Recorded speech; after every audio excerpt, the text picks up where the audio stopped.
Plaintiffs Margaret Sykes and her 12-year-old daughter Golden Jenkins live next door to the defendant. And although Golden has tried to be friends with the defendant's daughter, she constantly bullies Golden. Margaret is suing because she claims the defendant's daughter attacked Golden at the bus stop. The incident was caught on tape. Defendants Erica Mays and her 12-year-old daughter Nyla Hall say they haven't had any problems until the plaintiffs moved in next door. Nyla admits that she and Golden got into a fight, but she insists Golden provoked the fight, and Erica feels it was mutual combat. They're countersuing for emotional distress. All rise. This court is now in session. The Honorable Judge Greg Mathis presiding. You may now be seated. Start with you. I want to start out, Your Honor, by saying that, bullying is out of control in the United States today. Kids can't go to their bus stop and feel safe. I don't feel safe with my daughter at the bus stop anymore. There's people in my own city or my state that have committed suicide because of being bullied. I've had to transfer my daughter's school. Now I have to drive her to school. Many children drop out. I think 10 to 20% of the children that drop out of school drop out because of bullying. And the majority of shooting incidents are a result of bullying. So it is a big crisis. So I'm glad you pointed that out. Do they know each other, the children? Yes, they live right next door to us. Have they been friends in the past? They tried to be. How long I have told you my all daughter been to be neighbors? forgiving and try to be friends, but then something always comes up to break them apart, and then the bullying and the jealousy and the hatred starts back up. How long have you all been neighbors? I've been living in there for about 2 years now. They were there before we moved in. And have you and the mother spoken about these clashes? Oh yes, the community has had the mothers together to try to bring peace in the area, and I tried my best, but now I'm just kind of like fed up with it. How often do they fall out? I could say like once every month, I would say. Something with some incident would come up, or maybe once a week. What type every of 2 things weeks. would they fall out about? Just talking about each other, stuff like that. Or, she is like, if she can't even go outside, or somebody will say something to her and she'll come and tell me, I say, all right, just stay in. So it's kind of like that. Young lady, do people bully you? Yeah, well, like they call me names and kind of insult me. I don't know why. I try to be nice and stuff, but I don't. It's probably because maybe they've been friends with somebody that doesn't like me, and they tell them to turn against me. I just don't know. Okay.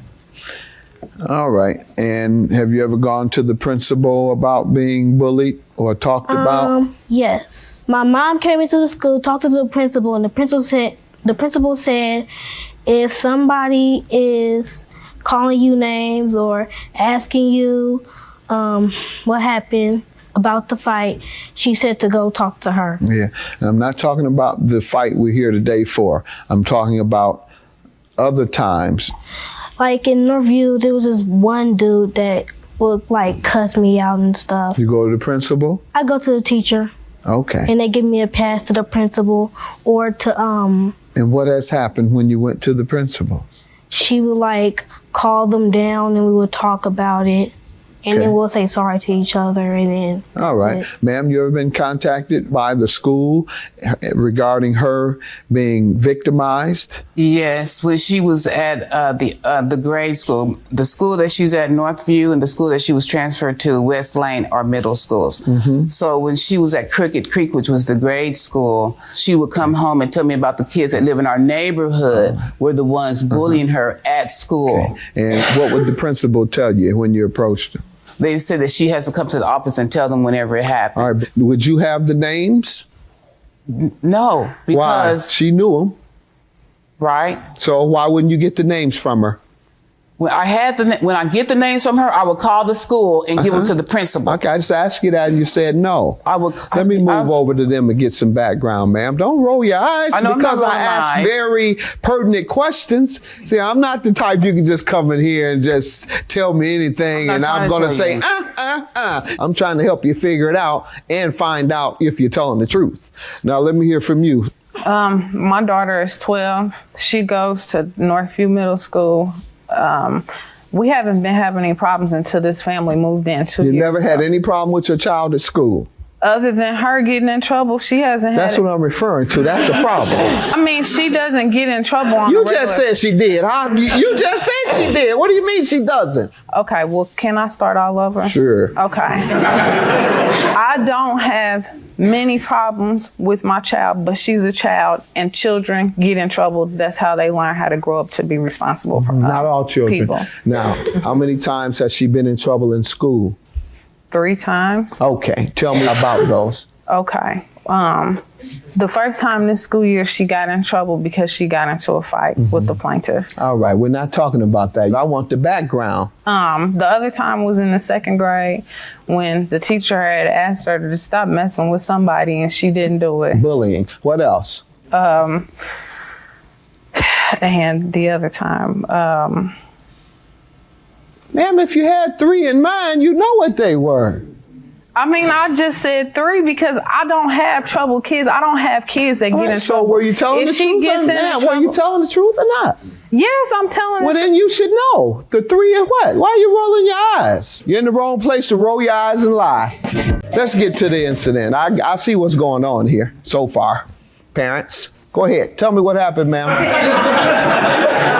Okay, what happened was my daughter went to the school bus stop to catch her bus to go to school.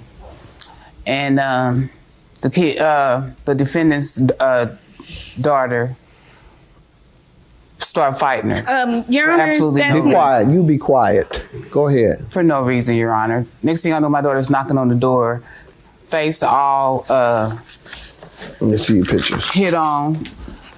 Your Honor, I went to the school. I immediately put her in the car. And I went to the school because I was going to have something done because I've been telling the school about this. Okay, not only did they jump on my daughter at the bus stop, they took a video camera, gave it to a little boy, and then he videotaped it. I tried to get that Your videotape Honor, from the that's a police lie, officers. They wouldn't give it to me. Be The quiet, police ma'am. said that it's evidence. Okay. You want to tell me how the fight began? Well, I went to the bus stop and then there was this girl and then everybody just started saying, "Are y'all gonna fight or not?" And I didn't want to fight. Fight who? Nyla. And everybody was telling us to fight. And this girl, she was like, "Man, if y'all don't fight, I'm going to call y'all some wimps." So I see the bus coming. So I'm standing up and trying to take, trying to not be a wimp because I don't want nobody calling me a wimp. And so I'm just standing there saying, what? And then she just punched me. And so we start scrapping. What does that mean? When you say what does that mean? Like, what you gonna do? Right. And then You're inviting a fight. Yeah, and then I stopped, and then she just Did she punched tell me. you this, ma'am? No, she didn't tell Right. me that part. When I got to the school, they showed me the videotape. I understand. But when you invite someone to fight you, they fight you. But on the videotape, the girl standing I'm there. going by what she says, ma'am. She's right here. I don't need to see a videotape that you didn't bring. I asked her. I didn't want to be no wimp, so I jumped up and I said, what? And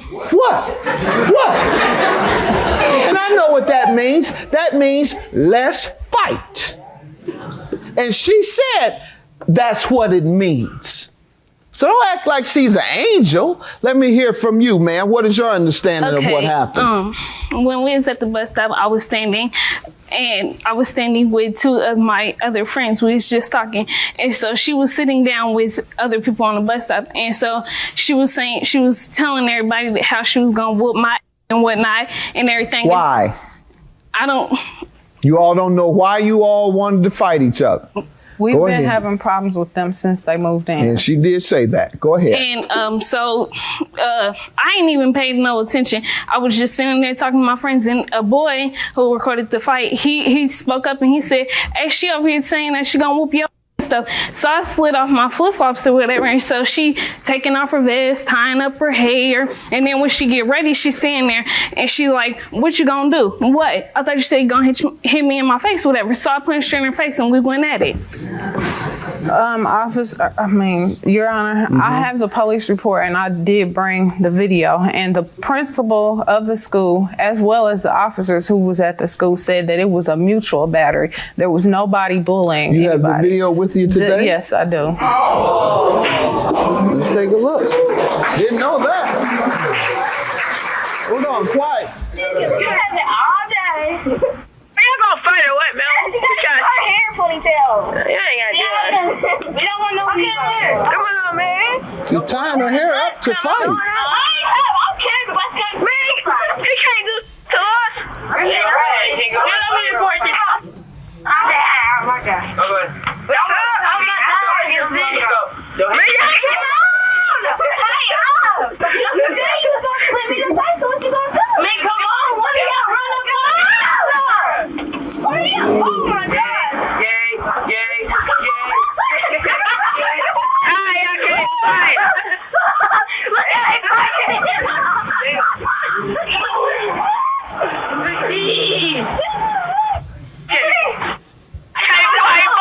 She bleeding. Hey, Natalie, okay, break it up now. Okay, break it up. Your Honor, Yep. the videotape's been tampered with because a lot of No, it hasn't, Your Honor. at all. Your They Honor. didn't show the part when she was sitting down and she wasn't asking for a fight. When the other girl was standing there in a stance. They Ma'am, showed the part where she stood I up. see what the problem is. You're clearly in denial. Your daughter told us what she did, and we just saw what she did. And yet you're going to say something different happened. When I saw it at the school, it was different.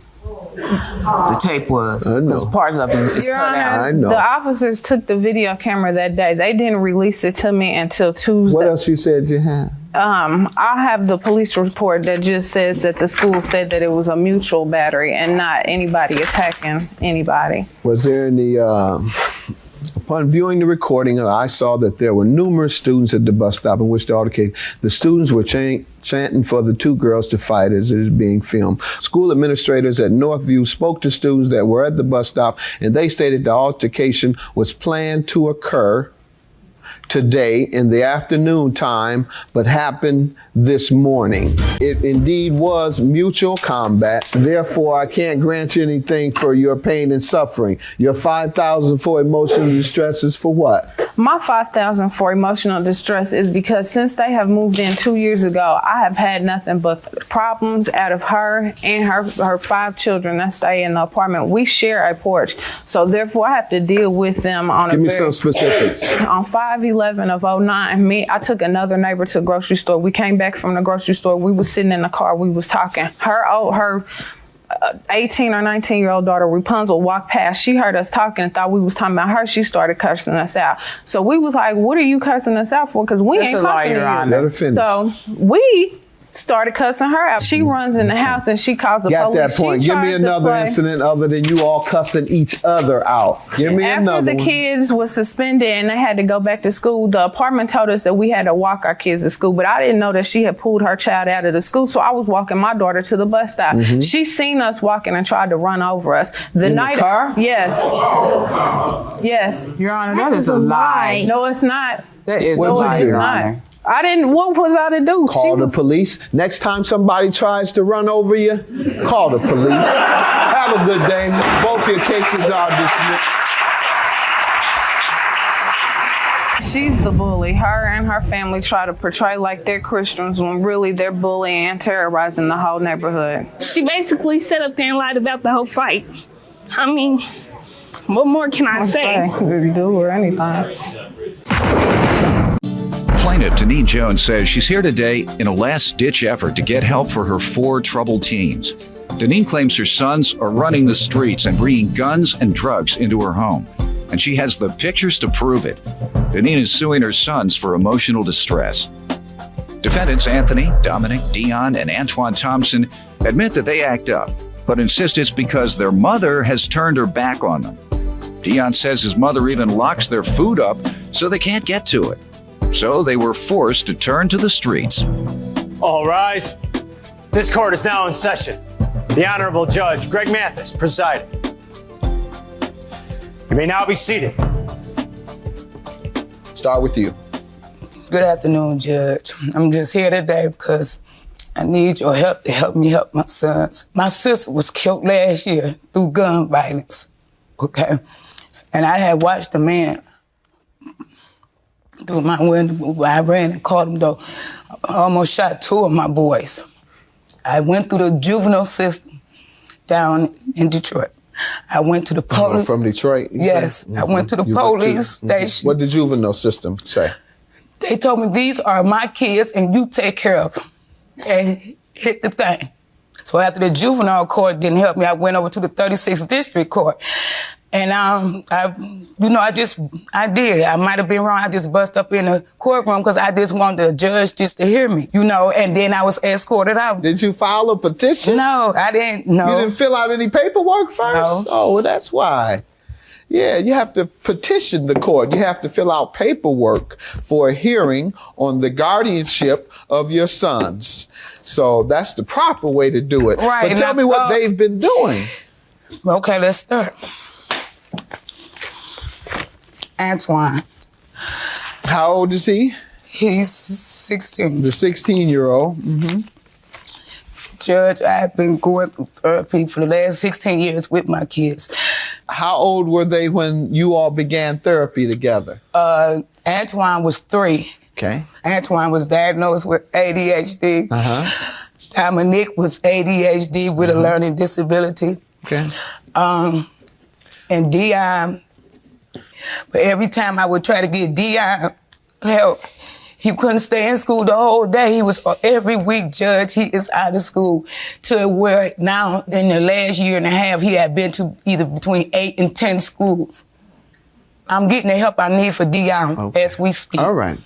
Don't get me wrong, Judge. I'm like that when I did go to the police station and then they try to be all funny about it, gonna say, well, put them in a system. I'm not trying to put my kids in a system. Well, if they don't want to get help for themselves, because ADHD is what I'm hearing as the primary culprit. Okay. When a child has that, the child exhibits the exact type of behavior that you're talking about today. Defiance, troubled, don't want to go to school. Setting fires. In many instances, all type of troubled activities. Let me hear from them.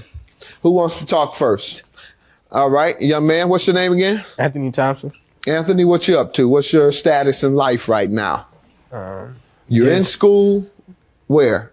Cody High School. Okay, I went there for a semester, but What happened? they kicked me out for good. Then the next school I went to, Wayne Memorial, they kicked me out for good. Then when I went to Romulus High, they kicked me out for good. All this is between 9th and 11th grade when I just gave up on school. So we're together so far.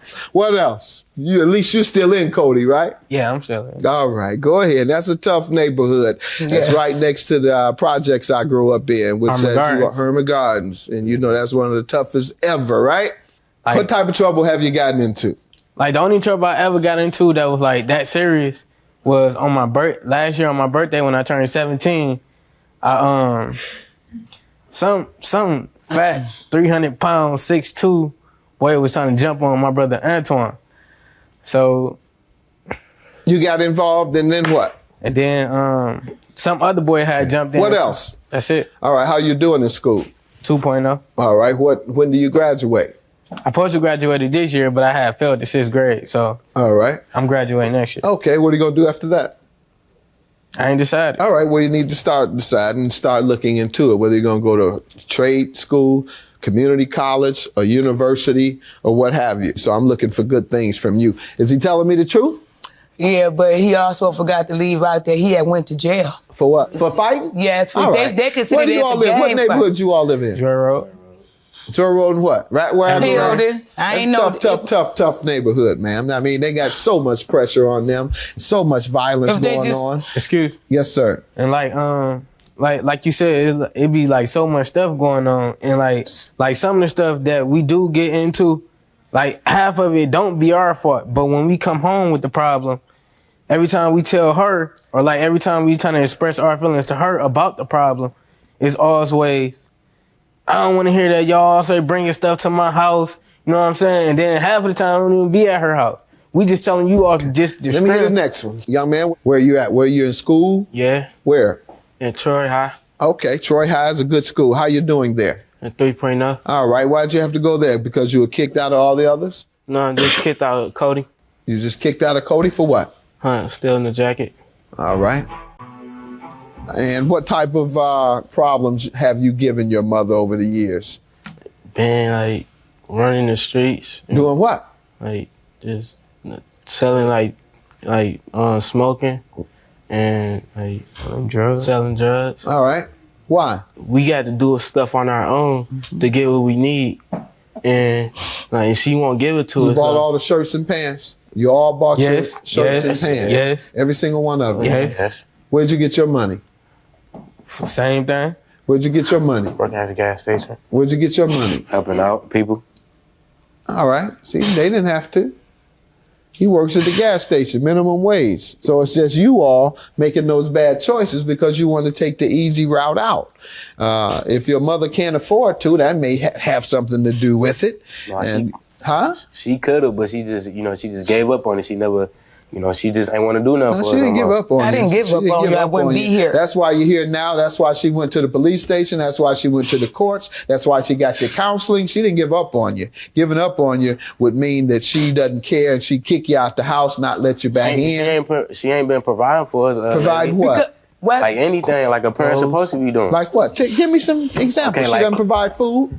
Yeah, Does she provide you shelter? yeah. So why don't you all think your mom wants to do anything for you? Because she got that husband of hers. And what's wrong with her husband? Ever since she got married to him, she been doing everything for him. She don't do nothing for us no more like she used to do. She used to feed for us. She don't used to lock her food up. Everything, She locks the food up in the now? garage and refrigerator.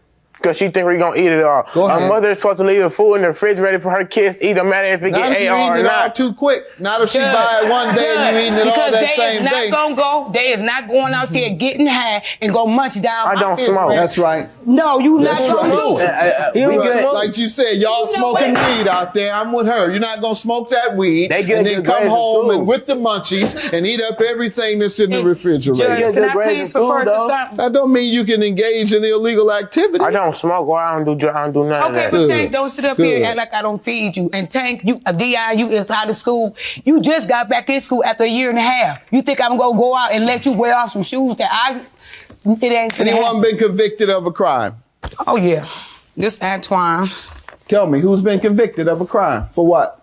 Assault. Who else been arrested? I've been arrested For what? for fighting. Fighting?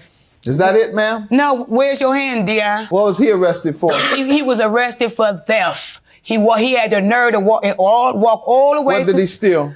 a bike off the man porch while his screen door was open. Sir? Young man? Is that true? Yes.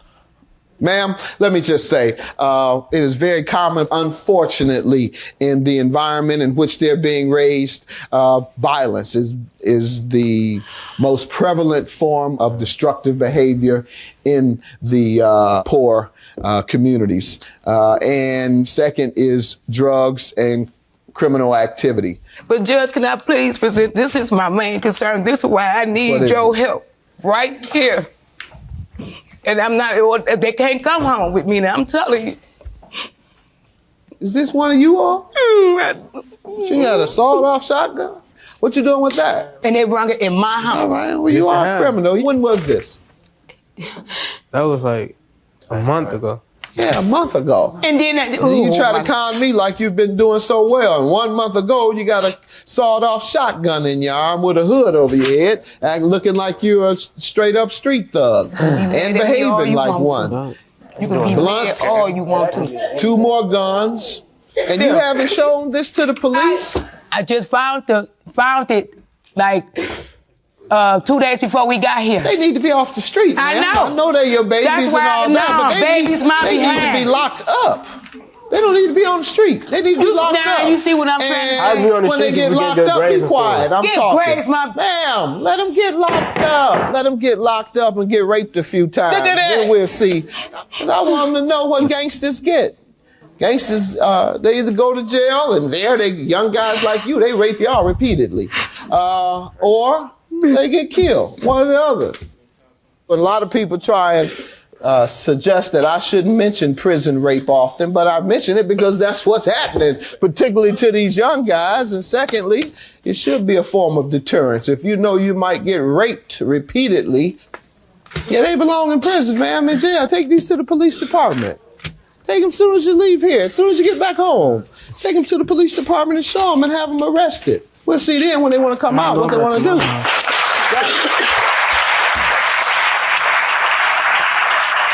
Ma'am, my mother had 4 boys. She would call the police on us. I did. You take them these pictures.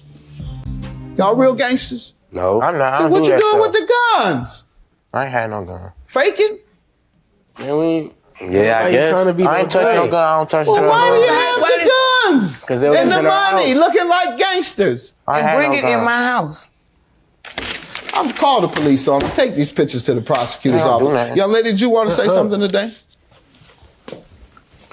State your name. Angela Jones. What do you want to tell me?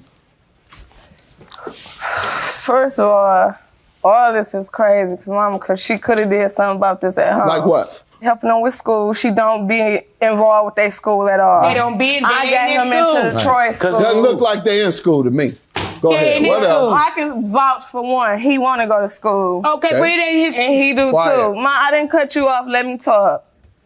That's this is really that's sad. not what this reflects. This reflects they want to be gangsters true too, and dope dealers. I get up 6 o'clock in the morning, even though I got 2 jobs. When I don't go to work, I get up 6 o'clock in the morning, take him to school. Dominic go to school. Right. He get a 3.0. Right.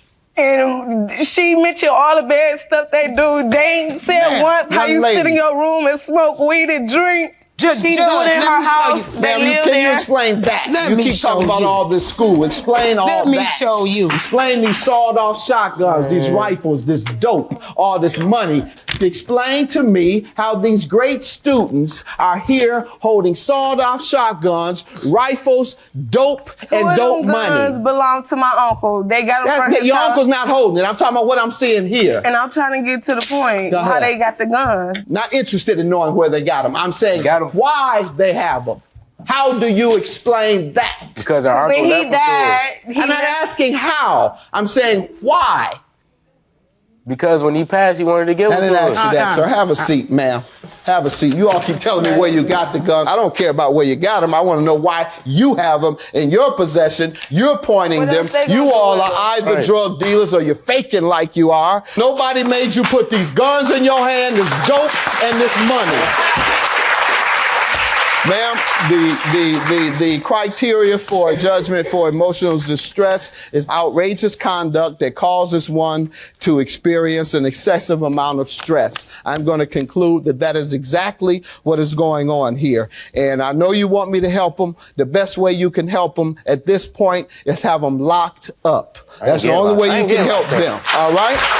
Call the police, go there, and they'll make them, the ones under 18, they'll make them wards of the state or put them on probation first. And when they violate that probation, then they'll remove them from the home. All right? So that's the best I can advise you. They're not ready for a training program. They're not ready for a mentorship program. They're not ready for any of this until they drop their guns and pick up their books for real. Not in here conning me. 5,000 for the plaintiff. Have a good day. I love y'all, and this the only reason why I did. And it's the only reason why I did. Just because they wasn't gonna listen to me, Angie. Angie, you all right, Mom? When you do drink and smoke, do you understand that they don't have nothing to do with nothing? Mom, when you do drink and smoke, what happened? What happened? I go to sleep. Know, you trip on us. That's what you do. because you come and tell me. No, like, cause she brought all her evidence. Right. So I mean, we You couldn't mad say at me? nothing. No, I'm not mad at you. But you took You the don't see me- evidence. That wasn't even no fair. Just don't say nothing. Just don't say nothing. Ma, Angie. ain't nobody mad at you. I'ma help. Shut up. I'ma help myself, okay? Ma, be quiet. Ain't nobody mad at you. It's just the point, dog. All right. All Well, right, you- we know what we did, but you ain't say what's your part. I'm You I'm grown. I'm 42 years old. But every And in time my own you home. drink, you get mad at us. Every time I drink, I turn on my No, radio. you don't. Plaintiff Gary Marshall has a son with the defendant, and he claims their relationship was purely sexual. Gary says the defendant has been keeping his son from him for the past 4 years. And when he asked for pictures of his son, she sent naked pictures of herself, which Gary has in court today. Gary's suing his child's mother for emotional distress. Defendant Catherine Poynan says when she told Gary she was pregnant with his child, he wanted her to have an abortion. Catherine claims Gary didn't even see his son until he was 6 months old, and she insists she has never denied Gary the right to see his child. Catherine's countersuing for emotional distress. All rise. This court is now in session. The Honorable Judge Greg Mathis presiding. You may now be seated. Start with you. The fact that I stand before you today indicates that there is an impasse between Ms. Poynan and I in terms of communication. I've been estranged from my son since 2006, even though there is a standing court order which specifies my visitation. The Poynans have been in direct defiance of this order. Why don't you give me some background on your relationship before we get to the specifics of the issue you're suing about? It didn't rise to the occasion of a relationship. It was a sexual relationship. Your Okay. Honor. How long did that last? 2 minutes? No, I'm saying the relationship. No, I'm saying some people fall out very quickly. Seriously, some people fall out very quickly. You know, they just go this. That's what I'm referring to, sir. Go ahead. So gradually. the nature of the relationship was just sexual. You had a sexual relationship. Yes, sir. You all would have sex or relations, as I like to refer to them, in my dad's van. In your dad's van? Excuse me? Excuse me. Ma'am, you want to give me some background? Yes, Your Honor. My son was born January 2nd, 2001. When I finally contacted his father, he said, I do not want this baby at all. I don't want any more kids. I'd rather you have an abortion. I don't want anything to do with you or your son. How long had it been from the time you all had been together? We started in 2000. He came from New York City to do a play, and I was working at the theater where he was doing it. So I basically stayed at his apartment. There wasn't just hopping around in the van here, okay? Wasn't always the back of the No, come van. on now. I don't know. I'm just saying, like, come on now, like, it just... I went cross country with a girl in the back of the van. Hey! I did. Go ahead. So it took me 3 months after my son was born. However, I did find out that he was in Rochester when my son was born. He never saw his son for the first time till he was 6 months old. Why do you think he wanted nothing to do with you and He the already child? told me that he has 2 children, and what he did with his second child is took her away from her mother and dropped her off at his parents' house while him and his wife go live footloose and fancy-free out there. But he told me he didn't want anything to do because he already had 2 kids, and that was enough for him by 2 different mothers out of wedlock. Go ahead, sir. Yes, Tell sir. me what happened. Well, I think that it's important to note that Ms. Poynan does not take parenting at all seriously. During this estrangement, Your Honor, I asked for pictures of my son. Here is what she sent me.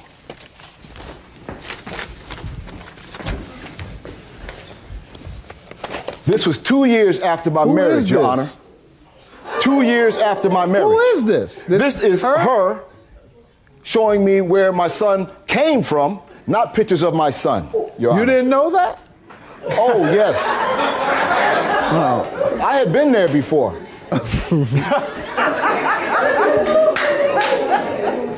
Again, this was 2 years after my marriage. Oh, you're married when she sent these? Yes, sir. He asked for them, sir. All right. Go ahead. In 2002, I signed the birth certificate for my son. I have a copy of that right here, sir. All right, then she agrees. Now what? Yes, sir. The issue, Your Honor, is emotional distress. That I am agonized. Based on what? Based on my estrangement from my son. She has done what, or refused to do what? She has beginning when? She has beginning specifically since 2006, since I've been married. She says that I would not see my child. I would not ever see my child. Because you're married? Because she's envious? Well, all she told me was that my son was angry with me. Why? I don't know. You didn't bother to ask. Why don't we first do a little research here? Yes, sir. All right? Why don't you ask why she told you you would never see your child and why your child is angry with you? May I ask her? Yeah, because it's been 4 years. So you mentioned that. Just ask her the question. Why is my son mad at me? Because you don't ever call, and when you do call, my son gets off the phone and goes, how come my dad doesn't say I love you? Every communication that you have with my son or myself is through text message. Pick up the phone and call. I don't ever tell you that you are not allowed to call. You have always been granted visitation. I've never denied you that. You've told my father on numerous occasions. Called him. I am the parent. You do not call my father and tell him, I took fly fishing lessons so I could come down there with your son and go fly fishing. That's what you've done since the day he was born. It's text, and manipulation. I have that in text messages. We'll get to that. I usually don't allow litigants to talk to each other, but it seems like you all have been avoiding doing that for 4 years. So I thought this might be a good time when you're in front of a third party to tell each other why you're having this dispute. Now, do you believe what she's saying about your son and the reason he's angry? All right, let's move on. Yeah. So, what else do you want me to know? Your Honor, how has she prohibited you? Okay, here is a email sent to my son, and it says, I'm just checking in. Let's see it, please. Okay. That was 2009. I have not yet received an email from him. Okay. When she says that I have called, I don't receive any response back.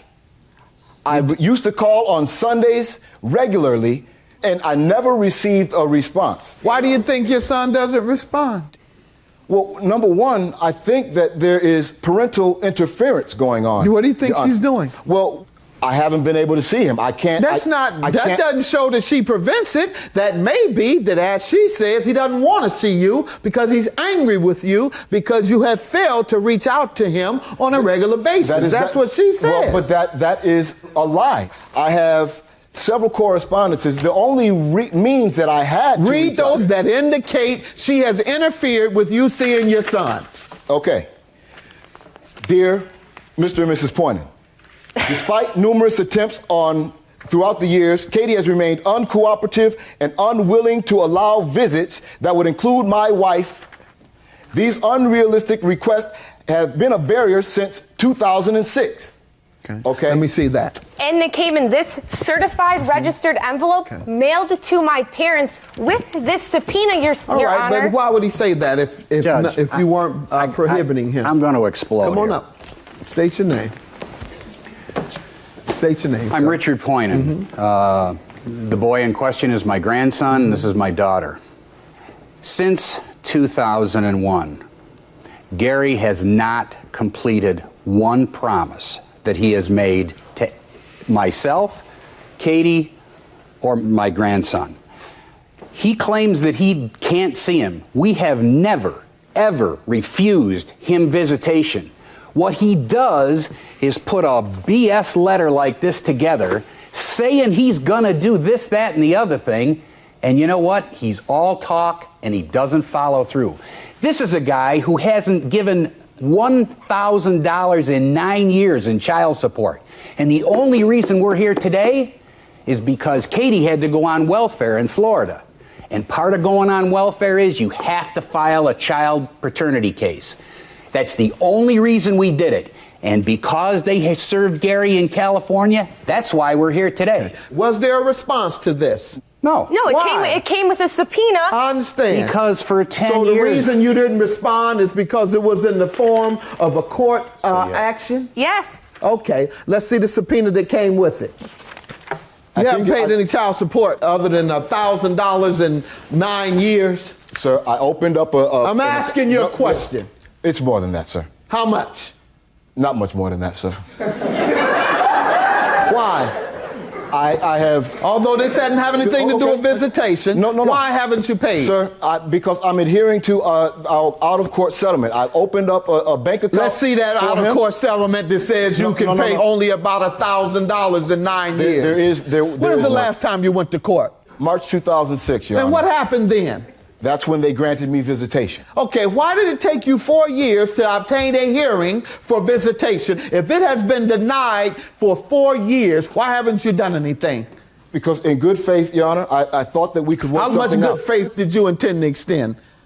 Well, until... Just 4 years? Well, no, sir. Until it was clear that we reached an impasse, that there was no further way that we could work this out.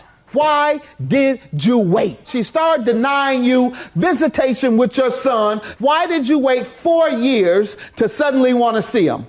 I didn't suddenly want to see him, Your Why Honor. did you wait 4 years to file the action? I had been trying to see him. Trying how? Sir? No, court action, sir. No court court action. No court action. Why? You wasn't paying child support. You could have saved the money and sued for visitation. How has she committed emotional distress, sir? This estrangement from my son. Okay, good enough. Your counterclaim, emotional distress. How did he cause you emotional distress? Sir, when these text messages and stuff come through or the phone calls occasionally, my son has wet the bed due to speaking to his father on the certain occasions that he does. My parents have had to comfort me and put me, help me out. I mean, because I'm unemployed, I have no money, and I have to comfort my son, like I said, getting off the phone. Because he doesn't pay child support. What else? Well, it's not only that, but I have to explain to my son why his father's not a part of his life. Because his father won't visit him. Exactly. Right? His father says he won't visit because you won't allow him. Well, no. Anything else?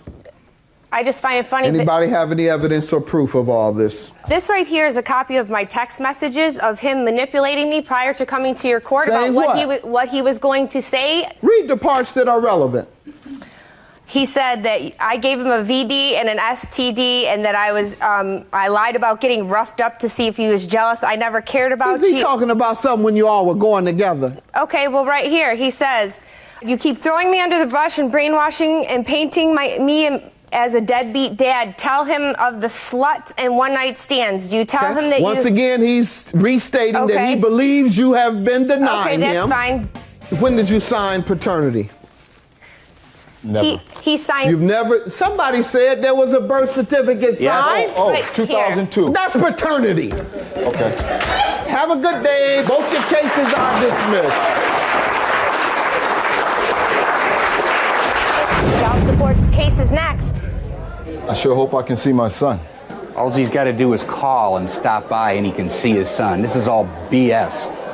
Defiance of a court order is against the law. Come on down. Come on down. You never come down. You never leave California. When you do, you take your daughter across country instead of making a beeline for Florida so your daughter can see her brother. This is the guy who got custody of his second daughter and dumped him off at his mother's house in New York and then left and spent the rest of his time in California. With his wife. This is how much he cares about his kids. These are jealous, scornful people. This is ridiculous. Tell me that's not true. Jealous and scornful, and you're a coward. Tell me it's not true. This son since he was Tell me it's not true. Plaintiff Sandra Fellows says she and the defendant have the same name, yet they've never met. Sandra claims she recently discovered that her identity had been stolen, and she believes the defendant is the one who used her social security number to obtain a mortgage and a student loan, so she's suing. Defendant Sandra Fellows says ever since a computer was stolen from the Veterans Administration, she too has been a victim of identity theft. Sandra insists she never fraudulently used the plaintiff's social security number for anything, and she's countersuing for lost wages. Start with you. My name is Sandra Adele Fellows, and that's Sandra Lee Fellows, and I never met her before. And I didn't know she existed until I went to go open a line of credit, overdraft protection at my bank. I was told I couldn't do it because I had a mortgage and I had a U.S. student loan. I don't have either one. When was that? This was in May of 2009. Okay, go ahead. I called the mortgage company and told them that there was a problem and I need to speak with somebody. They asked for my name, my social security number, and my birthday. And they pulled up a house, the property in San Pedro, California. So I went on to explain to them that I don't own a house, and they told me to make a police report, which I did. When I got to the police station, they gave me this police report here, and then they told me to take it to the mortgage company and deal with them. But by now, the mortgage company wouldn't talk to me because I wasn't the one paying the mortgage, and the mortgage had been paid on time, all the time from 11/04 to 5/09, 2009. So I went back to the police department, and they were real sarcastic. They made their report, and they said, "This is you." And they said they were going to refer it to LAPD because the property is in San Pedro, and that's as far as that went. So I called the U.S. Department of Student for the student loan, and they said that it had been paid up until this time, and then somebody had stopped paying it. And since there wasn't any more payments being made on it. To attend what school? They didn't tell me the name of the college because when I spoke to them, I told them that wasn't me. They wouldn't give me any information, but they sent that to me. Because that would have helped. Yes, sir. To determine whether she attended that college. Yes, sir. Go ahead. Never been to college, Your Honor. Me either. Go ahead. So now I'm with the Federal Trade Commission, and I also talk to the school. That's what I was going to recommend. Or ask if you've been to the Federal Trade Commission. They have a new division that investigates those identity thefts thoroughly. What happened with the FTC? They're still gathering information, trying to get to the bottom of it. They had to get with the IRS. They had to get with the U.S. student loan people, and I'm not sure about the House, but I also went to the Social Security office to show that I'm who I say I am. And what do you think she did? Well, I mean, what are you alleging, and what makes you think that she did something? Because when I tried to apply for a loan, I was given the mortgage company, and when I gave the mortgage place my birthday, my social security number, my name, and they pulled up the property, it was in her name and her address. Okay. What do you want to tell me? That's interesting because the mortgage company never contacted me about anything. My identity theft stems back to... You're a victim of identity theft 4 also? years, Your Honor. 4 years, okay? Back in 2006, if you remember, the laptop was stolen from Veterans Administration.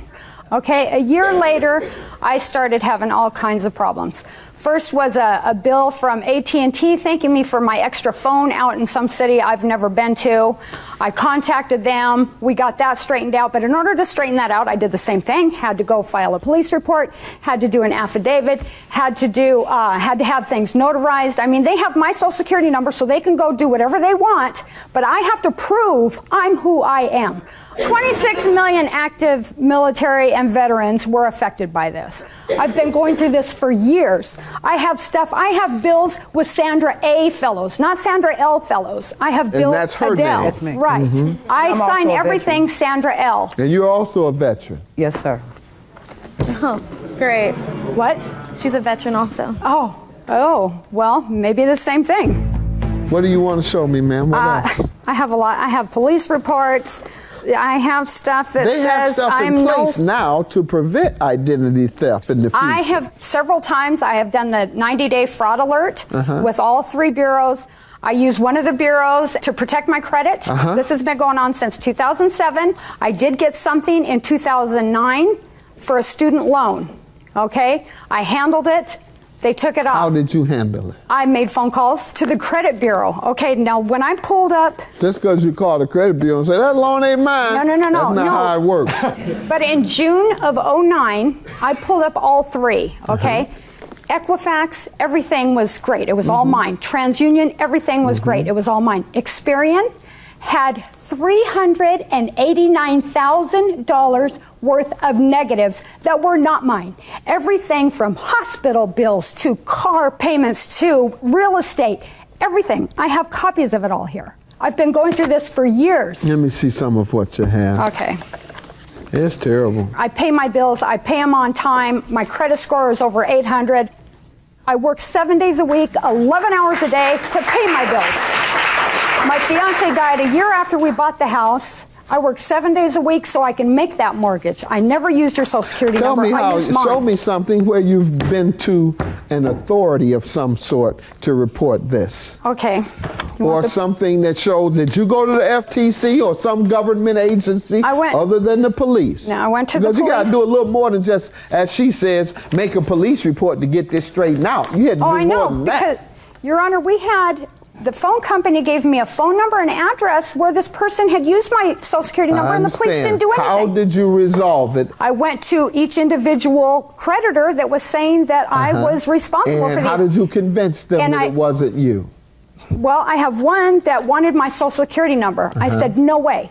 You tell me what Social Security number you're looking for. Tell me how you did convince someone. Because they told me the last 4 on a Social Security number, Your Honor, and I told them it wasn't mine. The middle initial wasn't mine. So you were able to prove that it was a different Social Security number. Yes. That's how you were able to convince them. The interesting part on this, what is that? This is the Experian one that has almost $400,000 worth of negatives that aren't mine.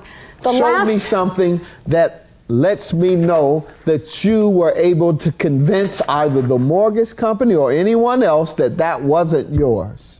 This is today's credit report, okay? And it doesn't have that on there? It doesn't have that on it. All right, let me see those two.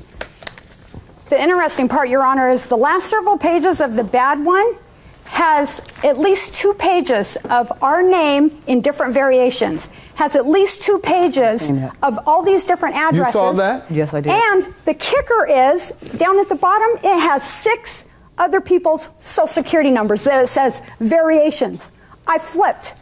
They're not mine. Now I have somebody else's Social Security numbers. Guess what? They probably have mine. Do not like it. Do not like the way the credit bureaus do business. Not at all. Okay. I've been working with it for 9 months. Yeah. I've been doing it for 3 years. I still get stuff. I just wanted you to show me, you're telling me these things and you're speaking very convincingly, but this is a big deal. Yes, it is. Because this woman is on the hook. Agree. So I wasn't going to allow you just to tell me. You have to show me something, and you have shown me something to back up what you're saying. Have you been to the Federal Trade Commission? No, I have not, Your Honor. These are... I just monitor my mail. Every time I get something that doesn't belong to me, I'm right on top of it. The way you eliminated all of these acts of identity theft is going to the creditor directly to them? Most of them, the creditor and the credit bureau. And the credit bureau. You've gone to the 2 of them and through all that work. Experian told me that there was some kind of mix-up where it was like every Sandra Fellows in the state had their bad crap on mine. And I don't have any negatives. I don't have any lates. I work hard to pay my bills. These, I don't know if these are yours or not, but they're Sandra A. Fellows. I don't know how many Sandra A. Fellows we have in the state. It's just, I'm overwhelmed. I constantly get stuff. Sandra L. Lee. And do you have anything from the same address with an L? Do I have some? Sandra Lee Fellows. Driver's license. Yeah. How's that? My driver's license. Good one. Yeah, that is my house. And yeah, I'm convinced, ma'am. I'm convinced that she's a victim just like you. As you said, I certainly remember that. I saw your name a lot when I was going through it in the beginning, but I didn't point fingers. I didn't say, hey, that's got to be the one. I remember the issue with the computer and all the names. And it's a nightmare. Tens of millions of people were on that database, and that's what they were concerned would happen. And that's why the FTC has been instructed to work on this closely. It's taken such a long time. I tried to get, my birthday was in August, I turned 55. I tried to get a 55 plus apartment. I couldn't get one because I didn't qualify because they think I have property. And I wasn't allowed to get one. Have you been to the Attorney General?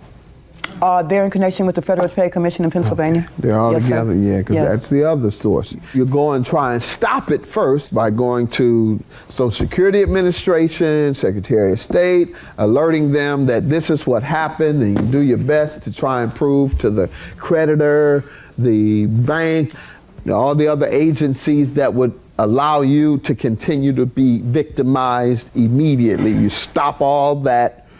Then to investigate what has happened, you go to the fraud unit of every agency. Then thirdly, you go to the FTC and the Attorney General of your state. They have been empowered to investigate these claims. And that's all I can advise you, ma'am. Your counterclaim for $2,000, lost wages is for what? It's for the days I'm having to take off of work. Well, the problem is, ma'am, lost wages are granted when there was a frivolous claim. Well, I'm not guilty. Frivolous. I'm not guilty. That doesn't mean you get lost wages. I'm sorry to hear. How many days did you miss? I missed 2 right now. Yeah. But it's unfair I work for 7 her days to a pay week. when she's a victim. You're both victims. And she had a belief that you were the perpetrator of a crime. She had probable cause to believe it because the police gave her that. You might want to sue the police, but the police instructed her and told her it was you. You follow me? All you need is probable cause. When a person sues and they don't have probable cause and it's frivolous, then yes, you can sue them for malice, punitive damages, lost wages, all of that. But if a person has a meritorious claim, they have probable cause to believe what they're suing for actually happened, you have to answer for it. And I'm glad that you're not liable, but she had merit to her claim and she had probable cause to believe it was you because that's where the police directed her to go. But if her police department would have contacted LAPD where I filed my police report, they could have said, I've been dealing with identity theft since 2007. That's why I say you should go to them. That's why I say you should go to them and say, you all had me go and show up in court because you gave this woman my picture and said it was me when all you all had to do was contact LA and you'd have known. I'm sorry, both your claims are dismissed. Keep it up and see if you can clear it up. I'm glad you were able to clear yours up. Sorry I couldn't give you any money. Have a good day. Thank you. Give her a license. I had no idea that you were a veteran too, so you probably, the same thing happened to you that happened to me. I had and no it's a idea. nightmare. It's a I didn't know nightmare. where to point the finger. You know, the police told me one thing, the mortgage company told me the same thing, so that's where I went. I've been fighting this a long time like you have. I understand. And it's terrible. It just tears up your life. Yeah, yeah. It's been a nightmare for a long time. It has. Plaintiffs Kelly Baltimore, her sister Sarita Sampson, and their niece Adrienne Smith say Adrienne dated the defendant's son, and the defendant never liked her. Kelly claims after Adrienne's brother was murdered, the defendant and her son came to their home and assaulted Sarita, which led to an all-out brawl. They're suing for the assault. Defendant Sabrina Burns admits that she never liked Adrienne because she controlled her son with sex, was expelled from school, and was also arrested for armed robbery. Sabrina insists Sarita is the one who jumped her and pulled her wig off, so she's countersuing for medical bills and pain and suffering. All rise. This court is now in session. The Honorable Judge Greg Mathis presiding. You may now be seated. Start with you all. Yes, Your Honor. Well, my niece, Adrienne, and my sister, Sarita, right here. Adrienne had dated Tasheen for almost 2 years. Tasheen is the young man? Tasheen is the defendant's son. Within those 2 years, Adrienne has had to be subject to Miss Burns getting in her face, about to fight her. Quiet, I'll let you speak. That's constantly having to be subject to her, who's as old as her mom, being in her face, disrespecting her. For some reason, she doesn't like Adrienne. She's always had a problem with her. This woman, Your Honor, claims to be an ordained minister, yet she dresses provocative. She wears black every day. She curses. She drinks. She even worships the devil. My niece can give you a bit more insight on her character. Hi, Your Honor. Well, first of all, you dress sexy. Is that a short dress you got on? Oh, okay, pants. All right, she looks conservative today. Well, she more so has her breasts out. She look provocative. She dresses very provocative, Your Honor, and she wears black 7 days That's a lie. I am a woman. I dress like a woman. I have 3 kids, 18, 12, and 3. And I'm a married woman. I'm going to be a pastor. She's not, Your Honor. I dress like a woman, a lady. Always. So Well, Ms. she's a Burns, church lady. However, she acts. behaves She dresses the provocative and worships the devil. And your niece was going to tell me some other things. Yes, Your Honor. When I first met Lil, I met her drinking a Coke 45. She then stated that she does not like me. She preferred that her son should be with a better girl. And that is true. That is true. And I did not like her when I first met her. That is true. And then she got in my face, started pushing me, saying, "I don't like you. Never laid I don't hand on like her. you." Then Your Honor, I caught her walking. Quiet, ma'am. You have to control yourself. You're starting to make me think that you can't control yourself, and That's that not would true. indicate that they might be telling the truth about you.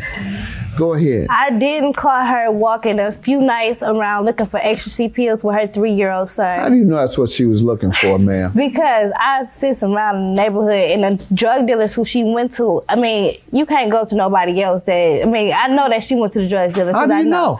Because I see the drug She's dealers only been an sell. ordained minister claiming to be in the No, church. but she's making an allegation against this No. lady that's pretty inflammatory. She's talking about she saw her buy dope from someone, and so I need her to prove to me that that's what you saw. How do you know that's what you saw her Because doing? I She always- could have been around there passing out the Bible tracts, trying to convert them, trying to get them out of the dope game. Not at that time. Thank you, At Your midnight, Honor. if they're out there at midnight, that's when she has to go. Isn't that what you're doing? No. You were? I'm trying to save you. No, you gotta save me. So you were out there getting high. Neither no, I work second shift. No, I don't get high. I don't get high at all. So Andrea is lying. Adrian. Whatever your name is, we call her Dree. You give me some background on your association. Never with did the like when I first Why? met her. Because she is controlling. She control my son with sex. It's a lie. Yes, control my son with The sex. son got his own She mind. never Hold had on. respect How do you know for she elders. controls him with sex? I man? know, because that's what they do. You know how they do when they're young. I don't know about being controlled by sex. Well, I'm sorry. my son was. I apologize. I was young. I was young apologize. before. I I've was never young been. before. I don't know if you know. But you know these kids As a today, baby, I that's what wasn't happened. That's what these young girls Go do. ahead. That's what these young girls do. Maybe that's what you but did when she you has was been little, sweetie. expelled out of school because she has no manners to teachers. She has no manners to elders. And she's starting to become a criminal. Armed robbery. Let's see it. Young lady? Not only that, before that, let Have me you tell been you arrested why for I don't armed want this robbery? young lady Yes, with my Your son.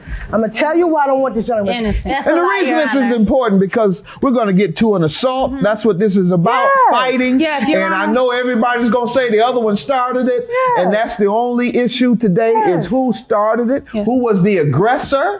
That's what determines who's liable for a fight or not. So I need to hear as much as I can about a violent background, about a criminal background, about any of the things Your I'm Honor, listening Miss to. Burns has Armed a robbery is certainly an indication. robbery. A lack of control is certainly an indication. You can't control yourself. Your Honor, Miss Burns also has a criminal past. She's assaulted a police officer, and Tasheen himself is also in trouble with the law right now. Ma'am? And I can tell you, me, I don't have no criminal past. You I didn't don't. assault a police I officer. never assaulted a You're police. under I work in the oath. medical Lie. field. I never assaulted. Axel, where's the proof? They Your don't even Honor, know me. Tasheen Your got Honor, into can trouble. I tell you? Can I Ask tell you your how son. all this started? Yes, Tasheen my son just is got in Let me trouble. hear from him. Come Yes, on he up, is. young man. State your name. My name is Tasheen Burns. What type of trouble you in? Have you been in any trouble involving violent crime? No, Nothing involving violence. nothing involving violence. All right. Tell me about this armed robbery, young lady. Why were you arrested for armed robbery? Armed means you had a gun. No, Your Honor, I was messed up with the wrong person. I was with 3 other dudes, and they told me to come pick them up from a KFC, and I have not known that they just robbed a KFC, and they jumped inside my car. And What is your counterclaim for? Tell me about the 5,000 fight. because I got 5,000. I have my medical. Tell me how it happened. Tell me what occurred. Well, what happened was the whole thing is my uncle had died. My relative was over, and from South Carolina, I've asked What are you Tasheen. talking about? They owe you $5,000. This is $100. That's $100. Yeah, that's my insurance paid. My insurance paid, but I want them to pay my insurance and pay my co-payment. And Tell me what happened, ma'am. What happened was I asked Tasheen and Dree to guide my parents back to my house. They did. When they did, they got pulled over with a roadblock. They had marijuana, Dree, because it was Your 3 son. cars. Tasheen was driving. They had marijuana in the car and daiquiri in the car. When my mom's called me, when I got out there, the police had my son in handcuffs, taking him to jail. Is this what you were referring Yes, to? sir. He was driving. All right. It was her vehicle, and he took the charges. It was her marijuana. He said, her daiquiri, I know for sure, because my cousin said he gave it to her. Get to the fight, man. The fight happened because after the funeral, what happened was we was watching TV, sitting in the den. We saw that their brother and Drees and their nephew or uncle, whatever, had died. He got shot in the head. So we saw that on TV, and we had just came from the funeral. So what we did was we called, Tasheem called, and said, okay, I'm sorry, I heard what happened. We're going to come over there, we're going to see you. 3 days after, we went to go see them. When I got there, Sarita met me at the door. I never got in the house. I took my aunt, I took my son, I took my 2 little cousins, and I took my uncle's girlfriend. They're 50 years old. I took them to console the mother, because we just lost the uncle. Tell me what happened, ma'am. What happened was Sarita, she started confronting me, telling me I'm a devil, I'm this and I'm that. So Tasheem noticed that I never made it in the house, so he came. And when he came, I told him to go and tell everybody, come on, we're gonna leave. When I turned around, she jumped me from the back, pulled my wig off, started attacking me. Absolute lie, Your Honor. That's what she did to me. She was spitting all in my face. I never got in their house. Spit in your face. Yes, just yelling, you're a devil, you're the devil, you're the devil, you're the devil. Why didn't you bring Tasheem to be with Dree? Because you know she needed you. He needed you. Tell me what happened. Sir, my nephew was murdered April 19th. Adrian's brother, our nephew. Tasheem and Adrian has been dating for almost 2 years, and Tasheem hadn't come to support her, hadn't come to see how she was doing or anything. About a few minutes after that, Adrian announced that Tasheem and his mother had arrived. So I looked out the window, and the first thing I noticed was 5 people coming, walking up, and who we didn't even know. That was odd because... So what happened? Adrian, you tell me. We get to the door, because I had called Tasheem. I'm like, well, why haven't you came to see me yet? Well, since you haven't came yet, it's over. I don't want to be with you anymore. Okay, so they came though, ma'am. And then he came. Me and Aunt Charita had went to the door, and we said, everybody that came through, her auntie, her other auntie, and his cousin said, I'm sorry for your loss. And Sabrina tried to walk through the door without saying anything. And that's when I left from the door, and her and Sabrina was talking outside of the door. And then I come back to the door to check in and see why haven't Sabrina came back and came inside the house yet. And when I get back to the door, I see her hit my auntie in her chest. And then that's when I try to run out there to break it up, and somehow it comes in the hallway, and she bum rushed into our door, so we got holes inside our door. Were you calling her the devil and all that? No, Your Honor. Did you spit on her? No, ain't nobody never spit on her. Ma'am, she hit you? Why did she hit you? She was making the accusations. No, I asked you, why did she hit you? She hit me because I stopped her at the door because she pushed past me to go on the door. And I said, well, hold on, step back for a second. I said, that was really rude. I said, you didn't speak. I said, everyone paid condolences. You didn't say anything. I said, that's rude. And she said, well, who are you? I never saw you a day in my life. I don't know you. You look like a child to me. What happened then? What happened then is, we began to have words. She, was calling me out of my name. And then she went off and slugged you? Yeah, I began to, say what I had. And you say, what happened? I said when I got to the door, she asked me why I didn't bring Tasheem. And pulled your wig. And she pulled my wig. Your Honor, I have to let you know. Your Honor, I got beat by all of them. I never. Your Honor, I have to let you know. 5 of them came over. We don't know them. We also have came to bring condolence. We came to give condolence. Who has a police report? I do. We do. Your Honor, I must let you know, before my sister found out about her son, Lil Sabrina has not had a positive attitude. Your Honor, she doesn't know me. She's not gotten along with my family. I never saw her before. Your Honor, she did not come with sincere condolences in her heart. Was anyone charged? Yes, we're not charged. We all got citations. But if you look y'all in received there, you will see disorderly that the police witnessed Kelly spitting on my son. Your Honor. Was that true, ma'am? Yes. You spit on her son? Your Honor, they came to our house not to give condolences. They came to our house to start a fight. Sabrina got into an argument with my sister. Why would I bring those people to fight? I even brought a cake. They didn't come over there to start a fight. Be quiet. No. And then you spit on this boy? Case dismissed. Counterclaim is granted, ma'am. You spit on this boy talking about they came to fight. Have a good day. Judgment for the counterclaim. Bye-bye. Oh, ain't nothing happened between me and him because his mama is too controlling of him. He don't know how to control his own self, and his mother needs to stay in her own place because they both are the devil and they're going to hell. She is the one who's controlling. No more control for her. I am the mother. He's 18 years old, and all that happened. I just want to say that I got my son back. Plaintiff Gregory Lindsay says he thought he and the defendant were best friends until the defendant set him up to be robbed. Gregory claims the defendant tricked him into going to a female's apartment, and before they went in, a masked gunman came up to Gregory, pistol whipped him, and stole his $5,000 chain, and he knows the defendant was behind it, so he's suing. Defendant Lawrence Jackson insists he had nothing to do with Gregory being mugged and has no idea who the gunman was. Lawrence is countersuing for slander and stolen money. Start with you. Me and Lawrence, we've been knowing each other since the 6th grade. I would never in my life ever think that Larry would set me up to be robbed or hit over the head with a pistol. Go ahead. I'll say it was around July 2008. I got off work. Lawrence called me on the phone. He said he had some girls that wanted to play some strip poker and gamble. So he told me to bring about $400 some cash and come and pick him up. So I asked him 2 questions. I said, did you talk to the girls and let them know we're on our way, and where do they stay? He said, well, they're not answering, but I've been there before and I know where they stay. So he get in the car. He give me the directions to get there. It's right around the corner from his house. So we pull around. He's acting kind of fidgety in the car. I didn't notice. I didn't really pay any close attention to it because he's my best friend. I really didn't think that anything was going on. So we get there, we go up to the apartment, we knock on the door, no one answers. So we come back down, we proceed to the car. I go into the car. Larry says, hold on, I'm smoke. I don't smoke.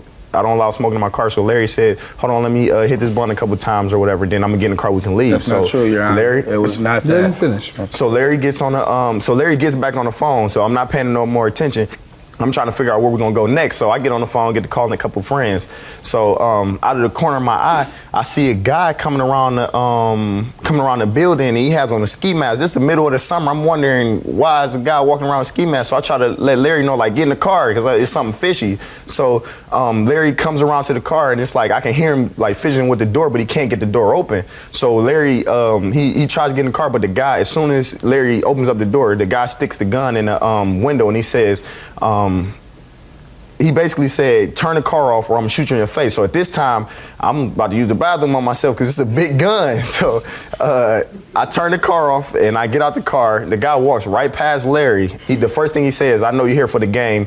Where's the money? So at this time, I'm still not thinking it's Larry. I'm thinking that it's maybe the girls or something that set us up. He ended up grabbing by my shirt and pulling me over towards the garbage can where it's a little darker. And I'm not walking as fast as he wanted me to, so he hit me over my right eye with the gun. So then after he hit me over my right eye, I started doing everything exactly how he tell me to do it because I don't want to get hit again. And that's when he said, where's the money again? So I say it's in the car. He takes my car keys and put them in his pocket. Then that's when he noticed my chain, and he took my chain off my neck. So then when he took my chain off my neck, I have my hand on the necklace and I don't want to let it go. So he hit me over the head again with the gun, and then he hit me so hard, I just let everything go, and I just dropped everything. So when he did that, a car pulled around, and the lights flashed. And when the lights flashed, he got kind of spooked and hid behind the dumpster. When he hid behind the dumpster, I just took off, and I was running as fast as I could. So when I finally decided to stop and look behind me and noticed no one was behind me, then I ended up going back to my car. When I went back to my car, Larry was standing there near the car. So then we both freaking out, what's going on? And I called my father. I called my dad. My dad was like, well, I'm on my way, call the police. They both end up getting there at the same time. Basically, when I got to going through the story or whatever, I get about halfway through the story, one of the officers that was interviewing Larry came over and said, well, let me stop you. We already know what happened. Your best friend set you up. I'm gonna save you some time. So they told me that Larry changed his story multiple times. The girls that we were supposed to go see, Larry gave them 4 different numbers when it was only 2 girls. He gave them 4 different names when it was only 2 girls. He changed their name more than once. You have something in there in the police report where the police said they believe he set you up and that he changed his story several times. Read that to me. All right. During the investigation, Jackson displayed signs of nervousness and was uneasy. When interviewed, Jackson repeated what Lindsay stated happened, but then changed the statement or reason on why why they are there. Jackson started to add people, then subtracted people on who were attending the game. Read the part where he says that he set you up. Let me hear from you, sir, while he finds that. You tell me what happened. Well, yes, sir. Well, at first, I'd like to say, Your Honor, me and this guy, Greg, like he said, we had been friends since the 6th grade, since we missed this tall. Your Honor, we grew up together, and me and this guy, we're like brothers, Your Honor. Anything I didn't have that he had in his possession, I was able to get that. Your Honor, me and this guy, So you were able to get whatever he had in his possession? No, sir, I'm just saying, I just want to let you know, sir, from growing up. That's what he's suing you for, that necklace you got into your possession. Yes, sir. Your Honor, I'm not saying that, Your Honor. I'm saying that me and this guy, he came pick me up from my house, but at this time, I was with my girlfriend, sir, at this current time. I had called the females, and there was no answer. I had talked to the girls previously when I first talked to Greg. Okay, so then I went to knock on the door. There was no one there answering. So then we went back down to the car. And at this time, I told Greg, they're not answering. Greg, let's leave. Greg said, no, since we're here, let's steal for a little bit longer and find something else to do. At this time, we see a man come across the car, Your Honor. And so now I'm like, Greg, look at this. And so Greg was like, okay, it's cool. Like, we didn't think about it because nothing's going to happen while me and him are both sitting together. So at this time, look at this, as in look at a man with a mask. No, sir. And at this time, I didn't even see it. I didn't recognize the man. What were you telling him? This man is coming across the car, Your Honor. And at this time, the man, he came across the car and he looked inside of the car. I might add that this is a new. And he did not have a. No, man, no, sir. I don't remember. I do not remember him having a mask. No. And now you're saying you don't remember. It's either one or the other. Yes, sir. Well, this. Yes, sir. What? Do you remember, or was it no? No, sir, I do not remember him having a mask on. All right. But at this time, now I see the man approaching the car. He either has to go left or go right. And, sir, my hand is on the door. I don't need to hear that. Where does he go? Okay, he goes to Greg's side. And, sir, the reason why I believe he went to Greg, because even now, Greg does not have a prescription for glasses. He likes to look flashy. Okay. He always had the earrings, always had glasses on, the nice watches and everything. So, sir, honestly, I think that's the reason why he went to Greg's side of the car. And now, at this time, I have my hand on the car door. And like you said, the guy did come up to the window with the gun, but there was never no prejudgment on where he was going to go. Now what?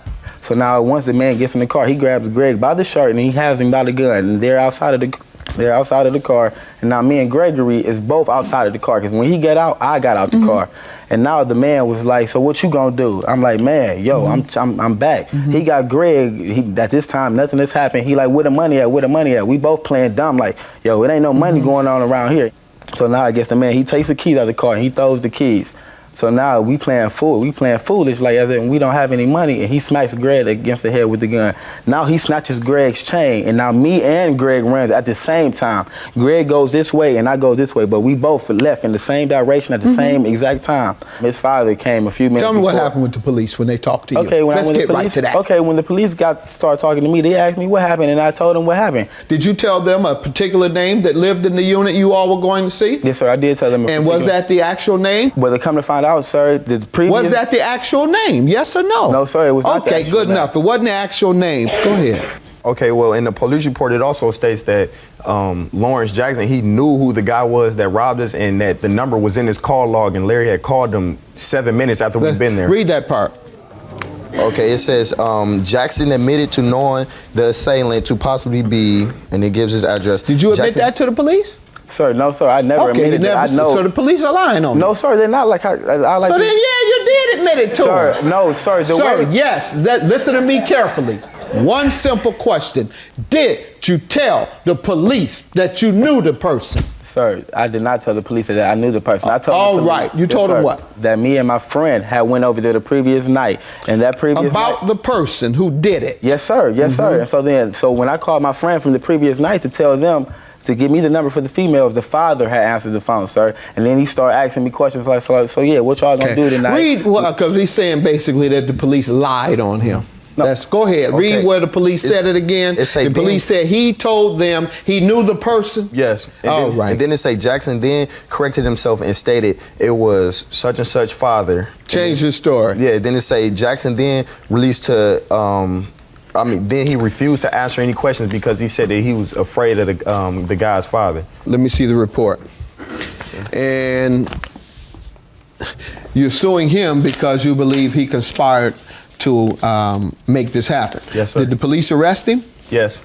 And what happened? He stayed overnight. They asked him some more questions. I believe it's in the police report. They asked him some more questions and then that's when he basically told him that he didn't want to answer any more questions because he was scared of his friend's father. And then that's when they let him go because they couldn't hold him on anything.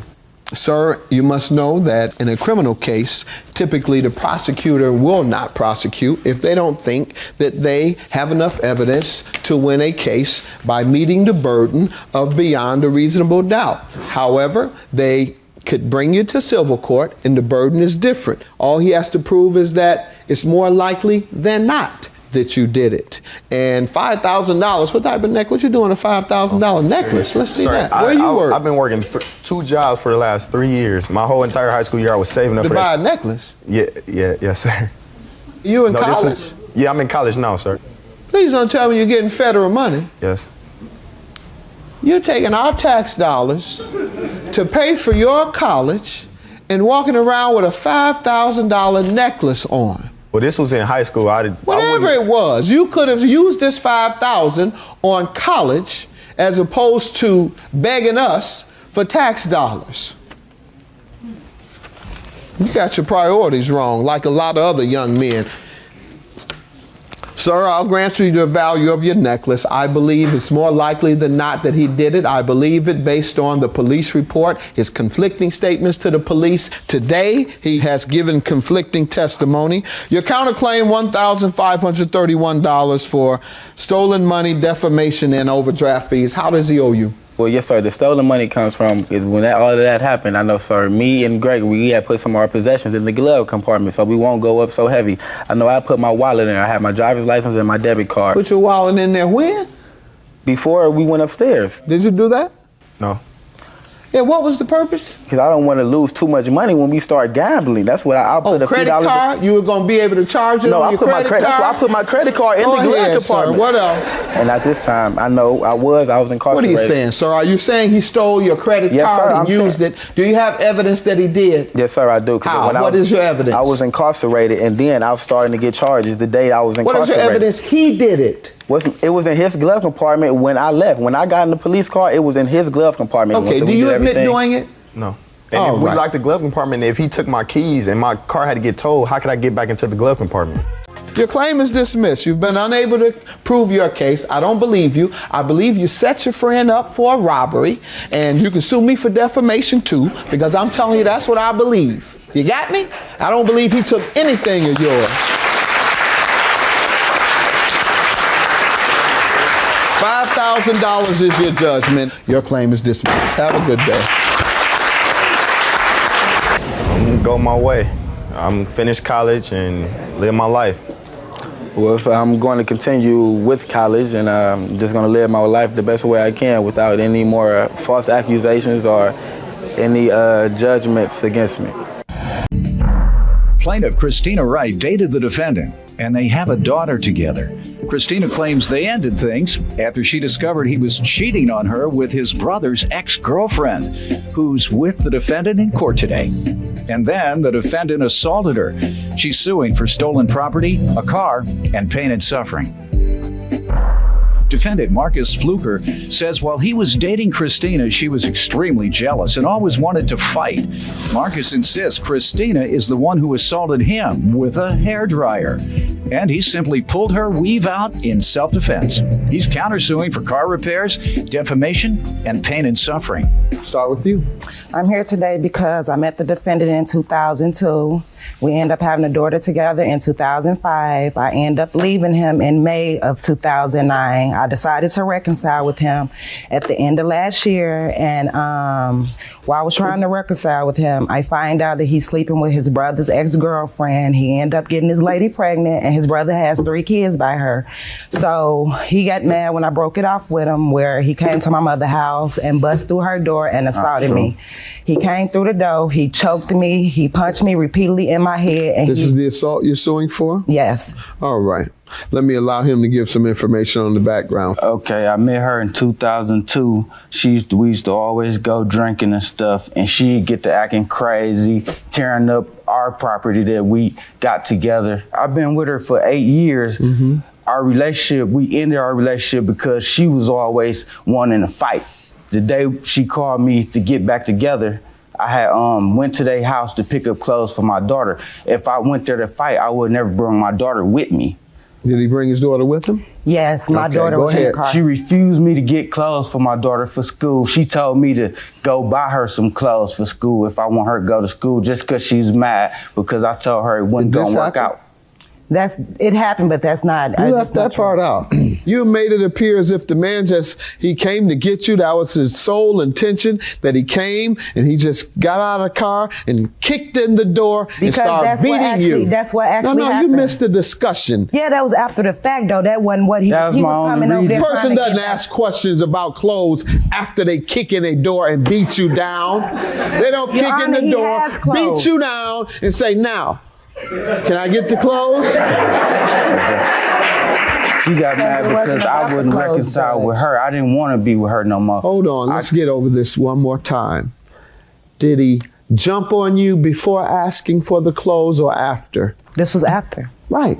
So he was outside. I didn't bust him. And you told him no? Yes, I did. Okay. And you say after telling him no, he busted in the door. And you still believe that him coming over for clothes had absolutely nothing to do with it? No. All right. Good enough. Go ahead. When I came in, she went in the closet like she was pulling out a gun. She ended up pulling out the hairdryer and got to swinging it. By that time, she got to swing the hairdryer. Her mom and them came in, and they thinking we both into it. I threw my hands up to let them know she the one Rowdy get her. They all get to grabbing me, holding me down while she hit on me. So eventually, after they held me so long, pushed me towards the back of the house, I really pulled her tracks out. I fought with her mama. I really had to get out of there. Yeah. That's the only thing you touched on her body? I grabbed her weed to throw her to the side. I pushed her mama against the wall, and I ran out their house. All right. That's not true, y'all. Ma'am, you wanted to speak? Come on up. Yes, I do. State your name. My name is Patricia Wright. I'm Christina's mom.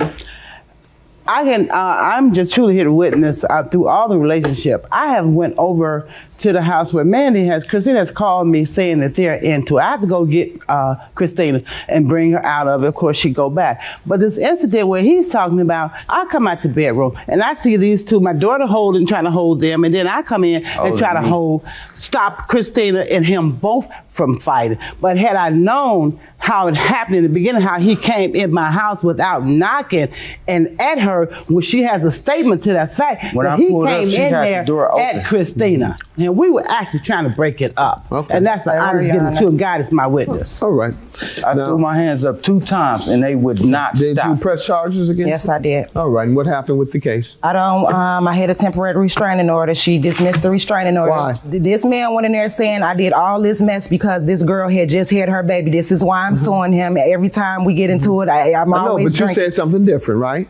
Yes. But yet the judge believed him. Yes, she wouldn't even let me talk. You don't know why? Oh, now you're telling me she wouldn't let you talk. Which one is it? She let you talk or she didn't? When I first came in there, she let me present my case. Okay, and then obviously she didn't believe you. Yeah, ma'am. Whenever you lose a case in front of a judge, and the only thing that has occurred is the judge listened to your testimony and he listened to the other person's testimony, you don't have to guess on whether the judge believed you or not. You know the judge didn't believe you when they say dismiss. What happened to the court case, which you were prosecuting him for assault and battery? They said that they was going to contact me when they need me to come to court. I have not been contacted. Have you been called on to go to court? Yes, the judge told me they dropped it and she think that I need a restraining order against her. I should have filed. So it was dismissed? Yes. And you don't know because you never even followed up? The papers right here. And, pardon me? I got the papers where it was dismissed. So nobody believes you? None of the other judges believe you, but you think you can convince me? I mean, I'm supposed to be the only judge that believes you. That, by the way, he wasn't coming for clothes at all. He was solely coming to kick in your door and jump on you. I was saying he was just coming over there to get me to talk to him. Isn't that what I just said? That he was coming over there to beat you? Because I wouldn't come back to him. Right. Because you wouldn't go back to him. So he was that angry. And the car. Let's talk about the car. Well, I asked Marcus to help me purchase a car so I can have a car to get around back and forth to work for me and my kids. Well, he calls me one day and say he had a man that was that he knew that would sell me a car for $2,500. So Marcus came to my job and got the $2,500, and I'm not there, so the car ain't gonna be in my name because he's purchasing it. So he go and purchase the car, and the car is in his name. So when I tell him I don't want to be with him no more, he just took off with the car. Okay, sir. She gave me $1,500. Just gave me some money because I asked her for it and she told me she would give it to me. Okay, were you all still dating? She was trying to get back with me and we was gonna work it out. We had went and got a house. Yeah, we were. Yes. He was planning on leaving her for me. We was getting an apartment and everything. All right, you intended to stay with him, though? Yes.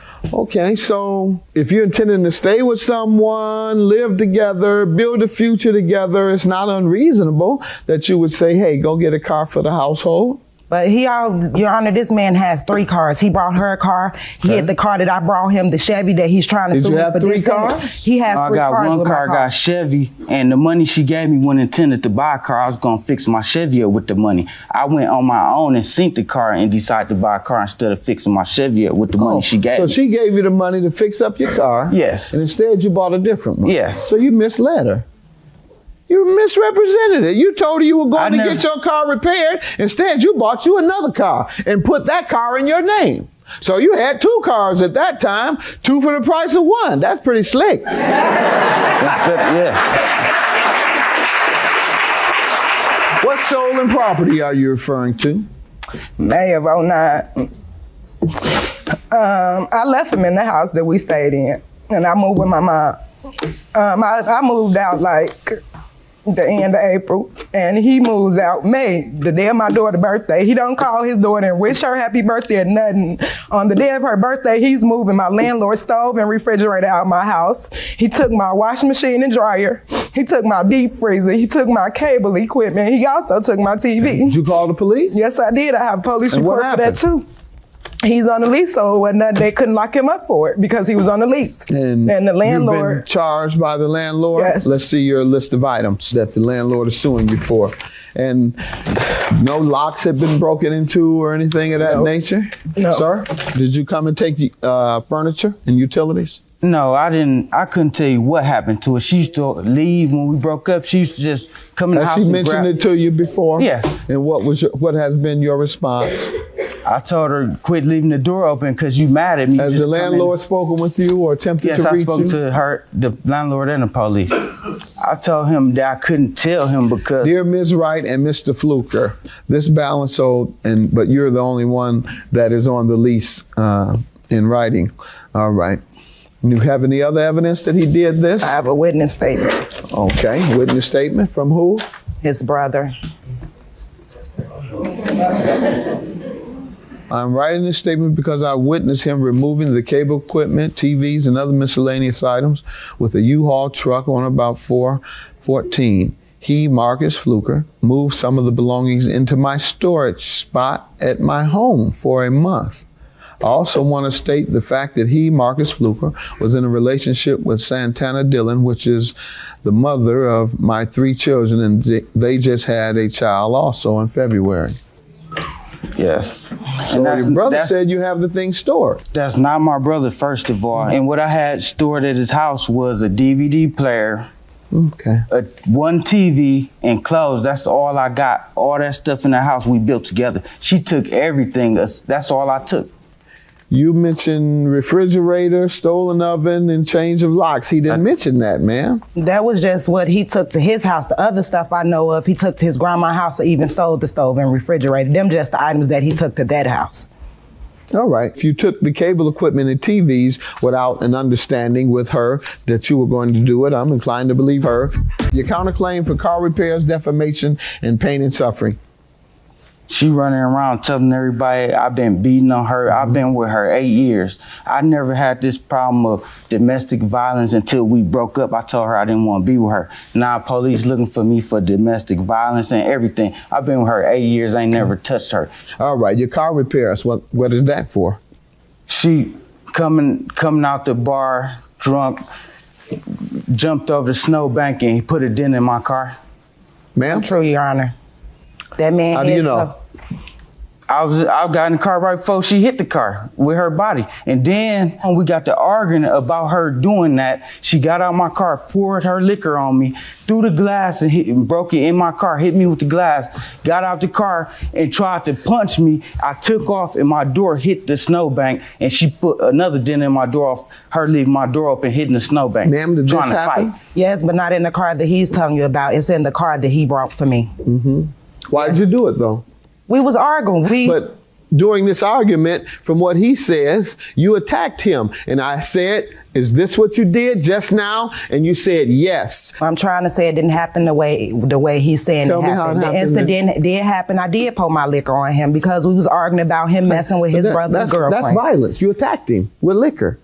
And So I believe now that you're the one that has been the aggressor. I'm inclined to believe most of what he says, with the exception of the stolen property. I do believe, sir, that you went in there and took that property out, all the property that she's claiming.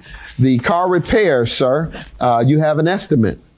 No, I don't have an estimate. Okay, and was this her car? No. Yes, it was your Okay, is this the same car? This is the same car in question.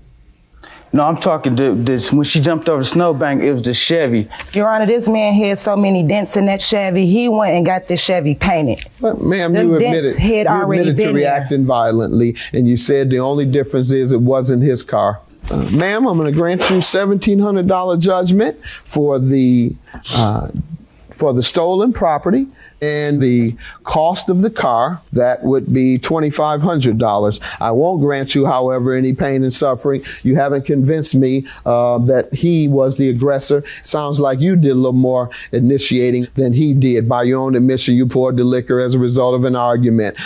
So that's starting the fight. I don't know who started the first one, though, because the police report says that they observed minor swelling in the left ear and a scratch under her right nostril. That's not part of a weave unless she has a weave in her nose.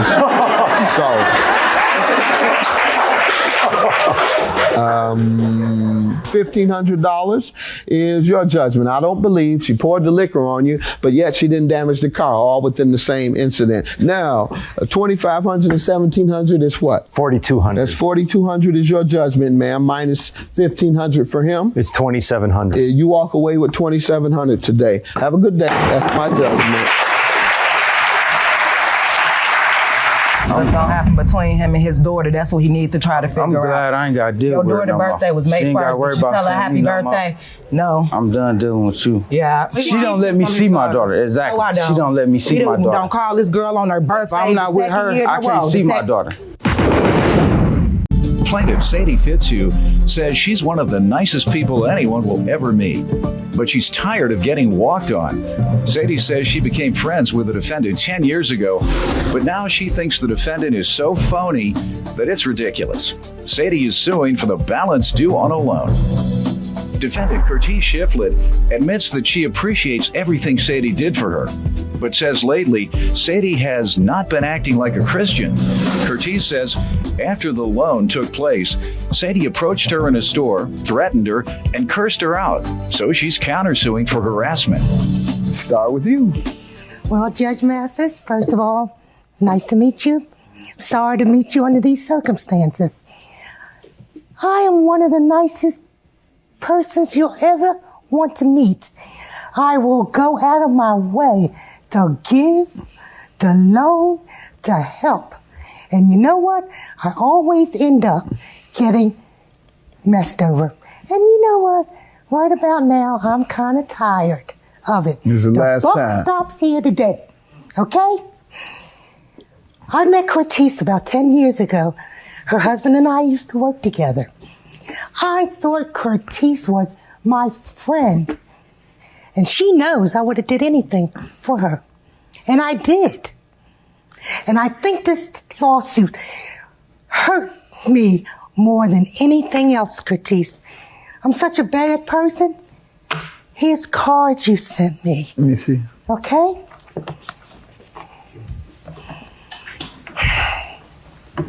I appreciated what you did for me, Sadie, when you did it. And Lately, you have not been acting like a Christian at all. Oh, Curtis, you have please not don't been even acting. do You that. have not. Curtis, don't go there. Think about the times you've seen me in the public running up to me in the store. Curtis, one time. You didn't boy. attack her, did you, man? No, I did not. I didn't know you, Honor. That's not my I had nature. no idea. Curtis, please. No, you please. No, Curtis, don't. All right, what church do you attend? You know what? I am a good person. I'm a Christian. No, I don't go to church regularly. You might need Jesus, don't you? I don't think so, you No, if you attacking her at the... No, Judge. Last time there has not been... Let me read some of the cards. Dear Sadie, hope this finds you doing okay. Happy belated Mother's Day. Hope your day was great. Then there's a thanks so much. Sadie, so sorry this took so long. Thanks for your patience. That's showing And she owed you some money. Thank you. This is a beautiful thing, and I'm sure you appreciate it, but I think she'd appreciate her money more. I sure would. Honor, if I could have done more, I would have. All But right. Well, let's talk but about the that. last time 3 in Sam's years. Club, Sadie, you know what you did. You ran up to me. Curtis, and I did scared not me run until up I to walked, you. and you started. You even followed us out to the parking lot. No, dear. Stood I in couldn't front of follow the car. you. Stood I in don't front of the car and cussed and Curtis, carried I on and never- called names. Yes, I you never did. cursed at you. This is my husband. You I don't are. wanna Bring him on up. Sadie, you know how you were acting. I don't want to bring the hammer down on you, ladies, but Bring it down. let's do it like that. Go ahead. You can bring it down on me. You have know, I not was- acted like a Christian. Curtis, you know what? You are so phony. It's pathetic.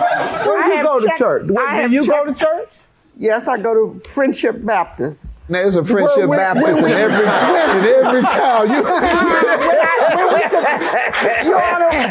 You make sure you say something I wouldn't know. What's your pastor's name? Reverend Jones. Reverend Jones. That's Now you know there's a Reverend Jones around every corner, and there's a Friendship Baptist in every town. you. Let her tell me about the your friendship and then the loan. Go ahead, ma'am. You know what? Here. Okay? I want you to read just some things.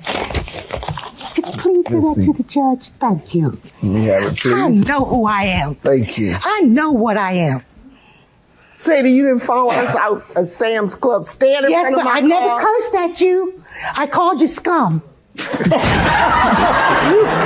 me And I'm not gonna lie. and you I'll cussed. never. And you cussed.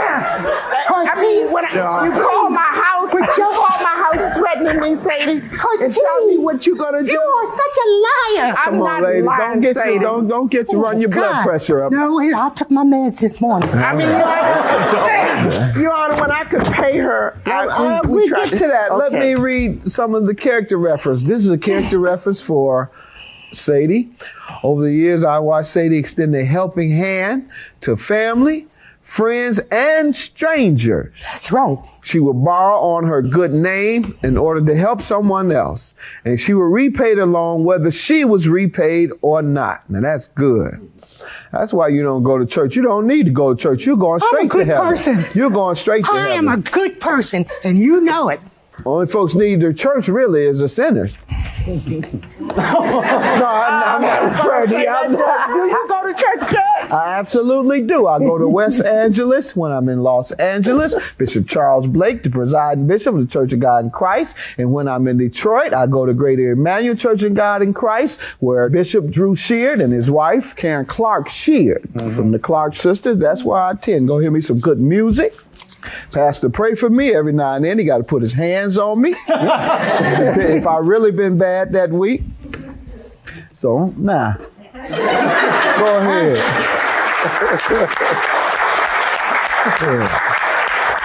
And I dance every now and then. Oh, okay. In church. You know, church dancing. Go ahead. You don't know about that. That's sanctified. Let me allow her to characterize the friendship before we get to the loan that she's suing you about. She and my husband, like she said, used to work together. And that's how we became friends. 2006, we went through all our savings trying to keep my mom going. 2007 October, my mom passed. Sorry to Sadie hear. loaned me some money. And she knows that I But you all never had a problem until the money issue came up. No. You all were dear friends until then. I hope this doesn't strain your friendship. Hope you can reconcile. Let her tell me about the loan. Yes, ma'am. Okay, like she said, 2007, she called and asked me for a loan. At the time, I didn't have the money. But I had a credit card, and my credit card company was running a promotion. This was October 2007. The promotion had to be paid by May of 2008. Now tell me what you mean, the promotion. You know, you can borrow no interest Gotcha. until, okay? And I said, okay. You borrowed it for her. Well, myself too, because I was going to pay my taxes. Right. But I included you too. Come on, don't shake your head, girl. She knew, and it's written on the check, had to be repaid by May 08. Ma'am, how much was the loan for? $1,600 total. How was she to repay you? She What was were the supposed to terms? pay $300 a month starting in January.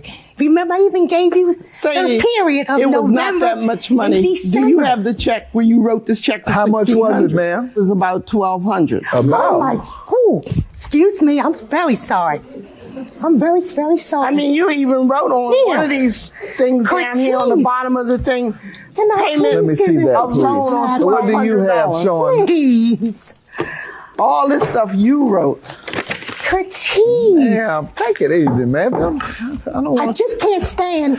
No, but I don't want nothing to happen to you in here. This is just me, Judge Mathis. Okay, you're emotional like this Yes, all the I time. am. All right. Especially when I know I'm right, somebody's lying on me. I'm not lying, Sadie. You know I'm not lying. But you are good, man. You going to the bank and borrowing for somebody. No more. I've learned my lesson. I think. But you've made it hard for a whole lot of other people that might really need me. Well, no, be discerning. Don't necessarily take it out on everyone. Just be discerning. $450 is what you provide me in checks. Right. And Plus the first payment was $300. She shows me $1,600 that she loaned. She shows me a check for $1,600 made out You to you. cashed it. Ma'am? Can Was I that say the it? amount? Because I don't remember that, neither did my husband. That amount. Come on up, sir. State your name. My name is Frank Schiffer. What do you want to tell me today? We admit that we definitely owe her the money. That says we owe her $1,600. I apologize. That must be what we owe. Good man. You don't owe that. But the situation that I'm not real happy about is like, she says she didn't cuss us out. I did not curse you. What'd you say, lady? I did not curse you. You When came I out on that paid you parking lot and cursed I us out. called you And stood in front of the You car. call us a few more things than scum. Oh, Frank, I'm gonna tell you right please. now. This is your counterclaim for $1,000 for harassment, is what you're saying. Threatening phone You calls. tell me what happened. Threatening phone calls, Your Honor. Describe. Coming up to me in stores like Sam's Club.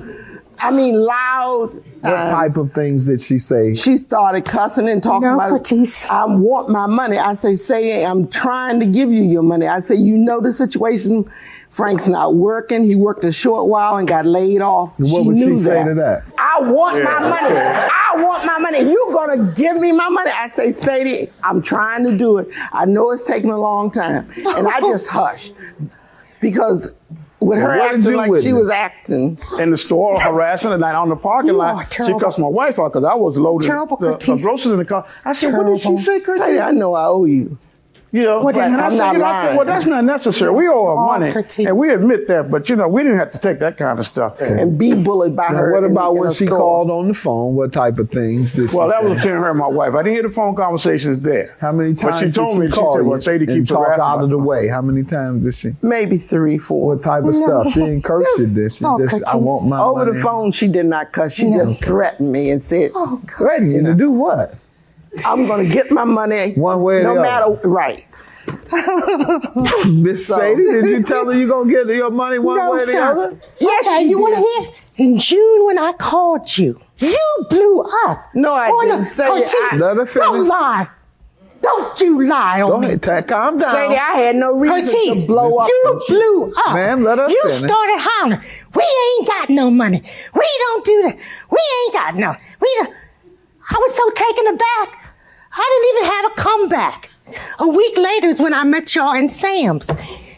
I'm just in Sam's shopping. I go up to all this Curtis and there's Frank. You're a real good comedian. Go ahead. Leave her alone, You know what, Miss Cortez. I don't have to be. Come on. So Okay, you are now. You're in your the scooter, and I came to you. I said, Curtis, I said, I need my money. Sadie, I told you what. I told you we ain't had no Sadie, money. I had not And you talked took to you in that that- scooter. I did and not you talk went. to you in that tone Frank, or you raise- stood there. or raise my and I voice at said you, to Sadie, you, and you know I I just- looked to you. I just drove I said, off. Frank, you know what you said? I ain't got nothing to do with it. Well, you know what, Frank? You had a lot to do with it. All right, calm down, calm down. Let me. I will admit, yes, I called him scum. Let me just say this. You all seem to have been very good friends, and she seems very concerned about your friendship and about being able to pay you your money. She's acting And just you, like Honor, I you think know, the if I had thing known does. it would take this long to pay her, I probably wouldn't have borrowed. Curtis, I am a single woman on her own. I have one income. Tell me what you all's income is. Plus, Frank was working too. Frank, hey, what kind of money you getting? All right, tell it. He's retired from DC I have a government. retirement check, but It's it's not pension that and much. Social Security. My Social Security, I work for But the you federal get a government. pension too. Pay this No, woman no. money. Hey, You owe most of the hey. money. You owe the money. Pay me.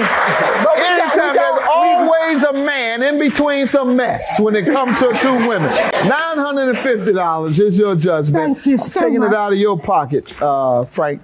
And ma'am, I'm gonna have to dismiss your counterclaim. Thank That you. one little incident where she was upset and the other No, little it's been call. three. Well, There was no it cursing? doesn't amount. Scum is a curse word? All right. Then don't keep saying it now, because in a minute he's about to. Yeah, All right. she knows All she right. did some Judgment cussing. for the plaintiff. Have a good night. You hate me over the money, but I'm just saying, We that's hate no that we owed it animosity. that long, but we just couldn't do any There's better. no animosity And I kept towards Sadie us. posted. She knew we couldn't do it any better. That's what we can do. Honestly, no, because you hurt me, Curtis, and the things you've said there were not true. Sadie. Yeah. Plaintiff Antonio Floyd says he first learned of the defendant when she was featured in Keisha Cole's BET reality show, The Way It Is. The defendant is Keisha's biological mother, Frankie Lons, who now has her own reality show, Frankie and Neffy. And Antonio's suing her today because he claims he signed Frankie to a contract and she breached their agreement. Defendant Frankie Lons says she's a recovering drug addict who's been arrested 33 times, but she's been clean for the past 4 years. Frankie claims after she signed an agreement with Antonio to do club appearances, he was misleading clubgoers by making them think Keisha was going to appear with her. So she's countersuing for breach of contract. All rise. This court is now in session. The Honorable Judge Greg Mathis presiding. You may now be seated. All right, let's start with you. Your Honor, I met Ms. Lyons June of last year. I'm a formerly semi-pro basketball player. I moved to Atlanta in 1995, got into the entertainment business. The group that I was with was a group called Freak Nasty. We sold like 5.5 million records off of a song called Who was The your Dip. distributor? Power Records. Power Records is the national distributor. National distributors are BMI. Right. National distributors are Universal. Right. National distributors are missing a couple. Interscope. Interscope. Who was with BMI? Okay. Well, Yes, sir. Why did I have to tell you? I'm a little nervous. Okay. Go ahead, sir.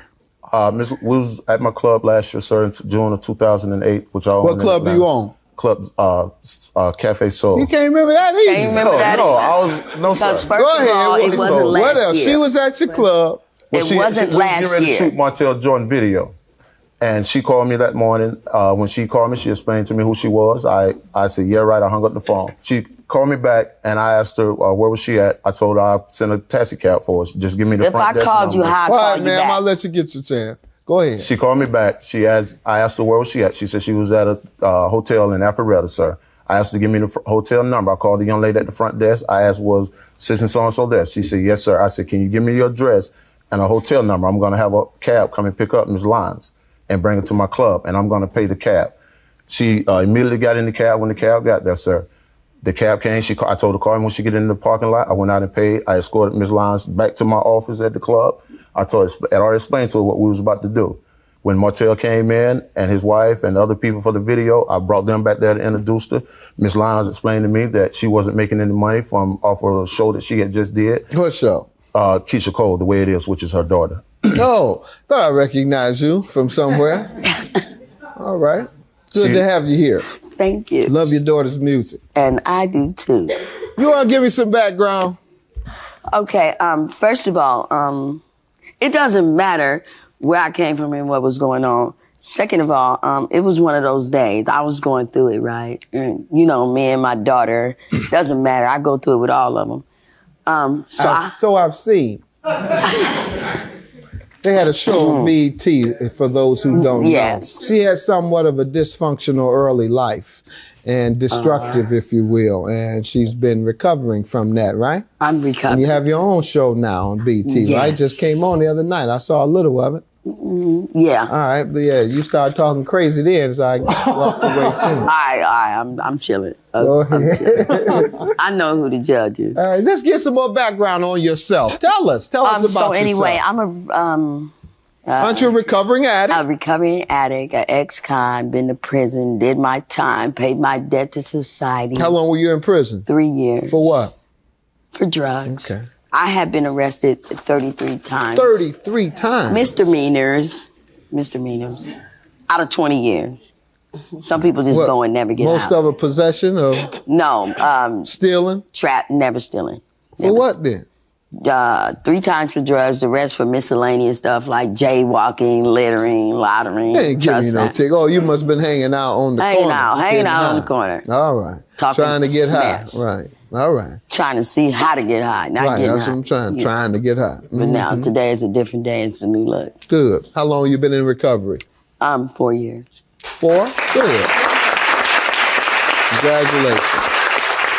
So tell me how you got involved with this gentleman. I ended up at his club. I didn't know nothing about no Montel Jordan and no whatever. What does he sing? Montel had a big hit. It's been a while. Okay, well, but he had a pretty. I was big like hit. in the Gladys Knight and people like that. Okay. And you know. All right. So what happened after she came to the club? The contract that when me and Frankie was in the back talking and everything, sir, I told Frankie, I said, Frankie, give me 2 weeks. I'm getting ready to close down the club and everything, and I'll get you in the club. She had stated to me she wasn't making any money. Get her in the club to do what? To make club appearances and stuff. Just go in and host shows and stuff, just like what we do and stuff.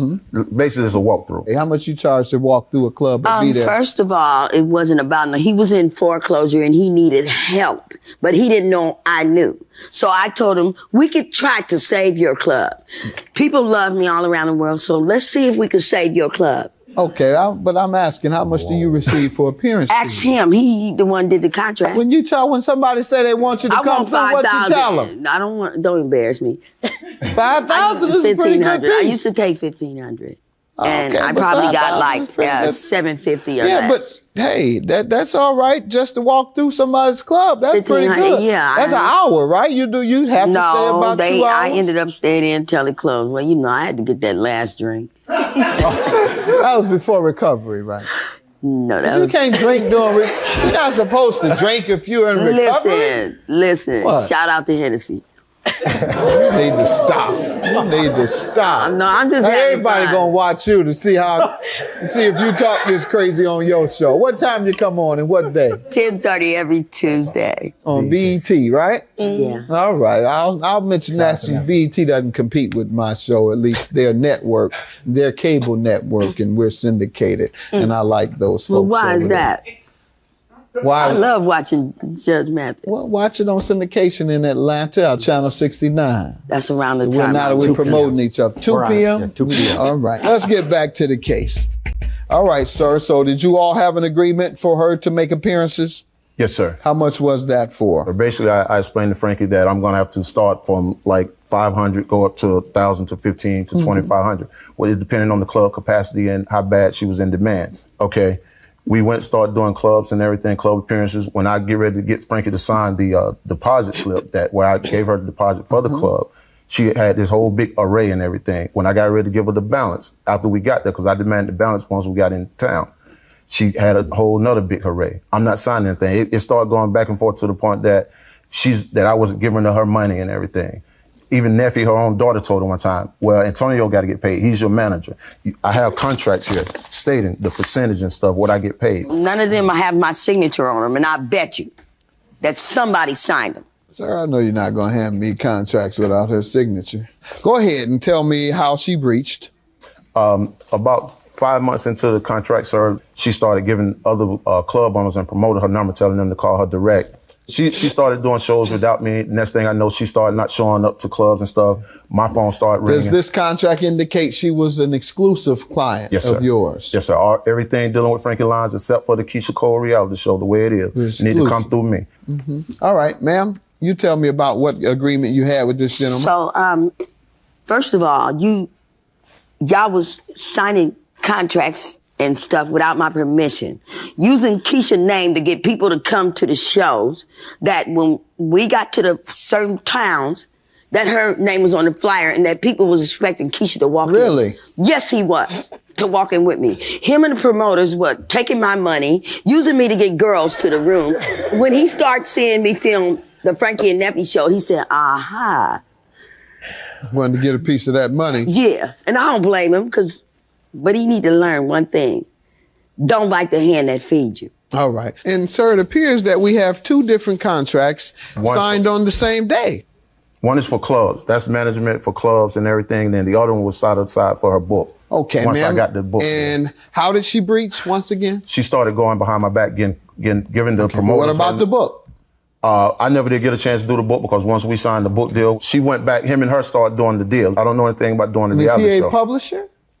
He has a publisher company Okay. that he was working with and that he was. And he was going to sign her? Yes, sir. And what caused that not to happen? He started telling me that he was going to do a power attorney with her and everything. He was going to take money from her. He was going to do what I was doing, which was giving her like $100, $150 a day. Okay, so you're saying she went behind your back to deal with the same publisher you were going to work with? Yes, sir. Ma'am, what do you say about these contracts? What I say about those contracts, we're not mad at him because he still needs money, and that all he had to do was keep it real with me. Come on, don't talk slick to me. Now, what happened with the contract? What about that? Nothing happened. Do you see a book, sign Judge? them? Because a minute ago you said you did. Did you see a book? Do you see a contract, Judge? Here you go with that slick talk again. Yes, I see two contracts. I see three contracts. He said 2, 3. No, those are not mine. You didn't sign either of them. Can you have him to bring it? Because I only signed one.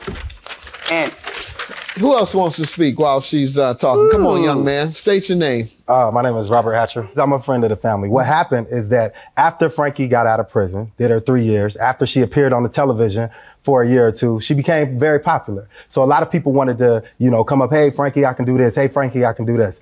Frankie, not knowing nothing, okay, never went through anybody else. She wouldn't know if she's signing from A to Z or the B to D, So yes, she would. She was high. I mean, people could say things to you in this industry and say, oh, I could get you this, I could promise you this, and never do it. And I think that's part and parcel of the industry. Exactly. Particularly in the entertainment industry. But my point is, just because she didn't go and have a professional look at it and tell her that it was a good deal or it wasn't, but he's doesn't saying mean it wasn't binding. That she was doing work on the side. Right. And that's part of his lawsuit. Okay. Yes, ma'am. Thank you.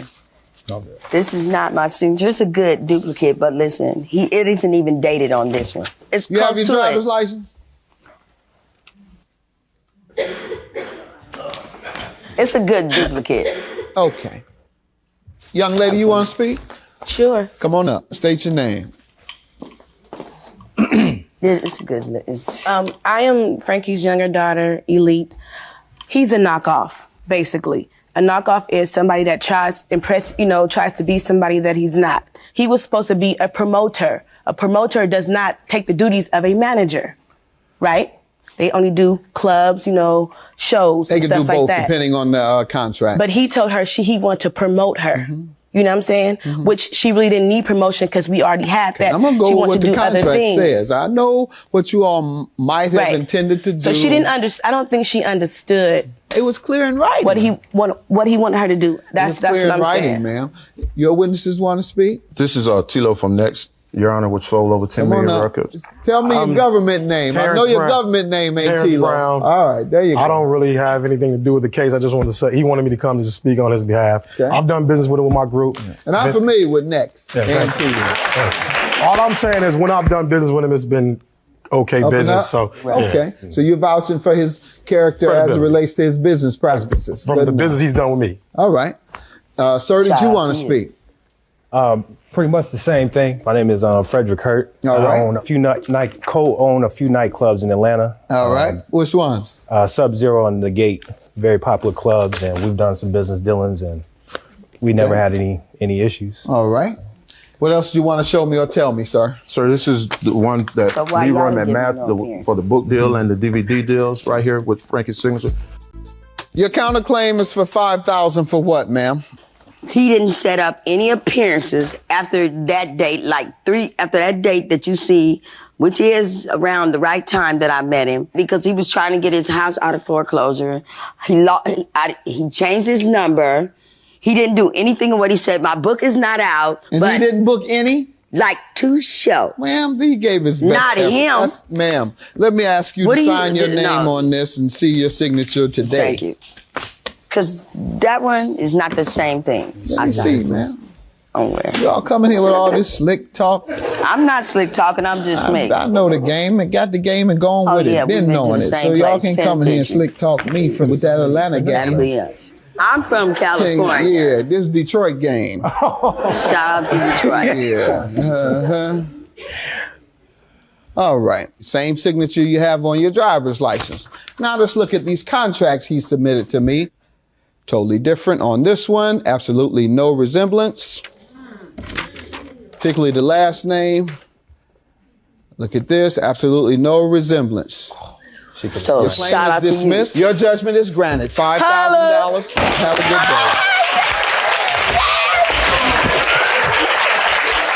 day. You know, what can I say? The judge ruled in her favor. No, he didn't. It was, she just lying. That's all I can say. I think the judge was very fair. And honest, because Not he's the because judge. it is what it is. It didn't have to get this far. We could have talked about this. We could have did a. He could have came to me a different way. I don't even know who these two right here is. You don't know who You she don't know who is? This she one right is? here. You don't know who she We is? sent money. This is Anyway, my first time it's seeing my her. turn. Let me just say this. time seeing her First daughter? of all, my ID is not gonna lie. That's the same signature. Just like her own daughter And, sitting there. anyway, She's we don't not have doing- time for this. Good She day. always doing stuff. Wait, so, Frankie, we gonna you know, it finish. is what it is. There ain't no love laws. God bless America. It is love lost. Chill. Plaintiff Barbara Fleming says last summer her son was murdered by gang members outside of the defendant's home. And Barbara suspects the defendants know who did it. Barbara claims as her son lay dying, the defendants took his cell phone from the scene of the crime and kept it for the next 5 months. And she's suing them today for the unpaid cell phone bill. Defendants Whitney Holcomb and her mother Lanicia say they were just as devastated about their cousin's death as Barbara was. And the only reason they took his phone is because it fell out of his pocket as the paramedics were removing his body. They're countersuing because they claim since her son's death, Barbara's been harassing them. All rise. This court is now in session. The Honorable Judge Greg Mathis presiding. You may now be seated. Start with you, ma'am. Judge Mathis, I'm here today because I'm looking for Judge Mathis-style justice in this case. This is a very emotional issue for me, Your Honor. August 17th, 2007, my son was murdered by gang members. A childhood friend showed up at my door at 3 a.m. in the morning and said Paris been shot in the chest, the right chest. My son's name was Paris Lavelle Fleming. When I got to the hospital, they wouldn't let me see him. They took me, the family members, in a small room, and they said Paris had died. He was shot in front of the defender's house. And then no one has come forward to testify meaning there was a parking lot full of people, and this code of silence, don't talk, no one is in custody for my son's murder. So me as a mother, having a good relationship with my son, I couldn't let my boy die in vain, Your Honor. And so I started a foundation in his honor, Mama, Mothers Against Murderers Anonymous. It's up on the motherslove.org on the web. It's a not-for-profit organization that will assist people, family members that has been victimized by this gang violence all over the world, but in Chicago. That's all I could speak on. And we have an anonymous tip line that if a person witnessed a crime, a murder, they can call the line, give their account of the murder, and we'll forward the information to the right people. That's here in Chicago? Yes. That's a great idea. Some law enforcement departments also do it. I can certainly understand you being emotional about this. This is a major issue, major problem in our society.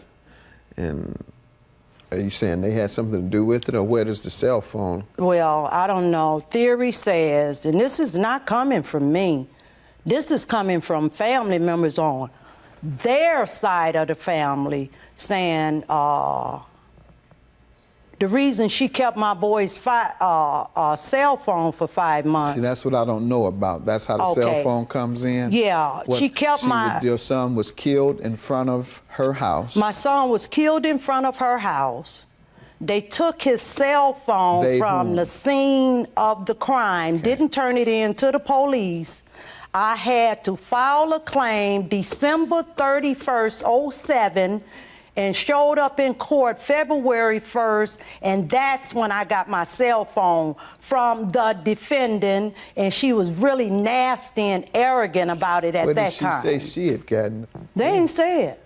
You ask them because man is laying down there dying. My baby laying down there dying. Someone goes in his pocket and steals his cell phone. Ma'am, you want to talk about this? Let me hear from you all. First of all, Your Honor, I love my cousin just as much as she did. That was my best friend. Your cousin? Yeah, that's my cousin. Her son is your cousin? Yes. On the daddy's side. I love him just as much as she did. We was always together. He was actually, staying inside of my apartment, and we'll do everything together. And he watched my son for me while I go to work. Was he killed in front of your house? No, he was killed in front of my mother's house. I had my own apartment. Let's talk about that. First of all, Your Honor, on August 17, 2007, I was on my way home from work, and I seen over 50, 60, people hanging out in the parking lot. My cousin, Paris Fleming, he ran up to me and he said, hey, he was like, you just getting home from work? And I was like, yeah. So I went on into the apartment. He said, is Whitney here? I said, I guess so. She should be because I hear the kids. He went inside my daughter's bedroom. I went into my bedroom to get ready to take a shower. I took my shower. I sat down on the bed. Then that's when I heard gunshots.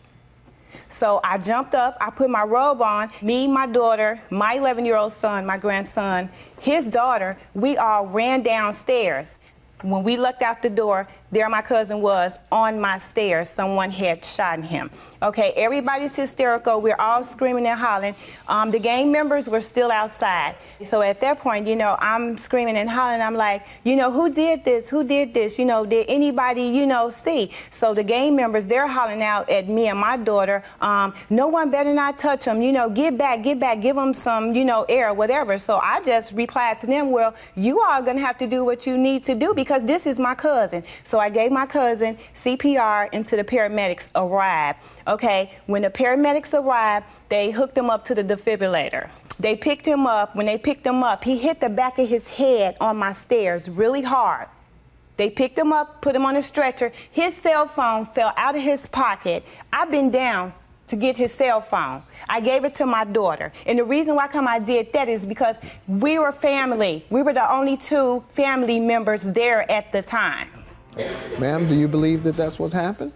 I believe that could have happened, Your Honor. All right. I had a newspaper article here. Yeah, of about your son? I had a newspaper article. Was your son involved in gang activity? No, he was not. He was no, he wasn't gang banger. He didn't sit no. He was a working and productive member of society. Well, he was actually going for a job interview. He had come from Arkansas. He was staying with his brother in Arkansas. Okay. Have you found out anything about why he was targeted, or if he was targeted, or was it random, or a drive-by gone wrong?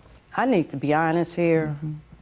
You know, I don't like to say things without any sound foundation. You can say what you believe. But this person, the defendant in the family, they tells me she knew something about my son getting shot. So you believe that someone intentionally shot him?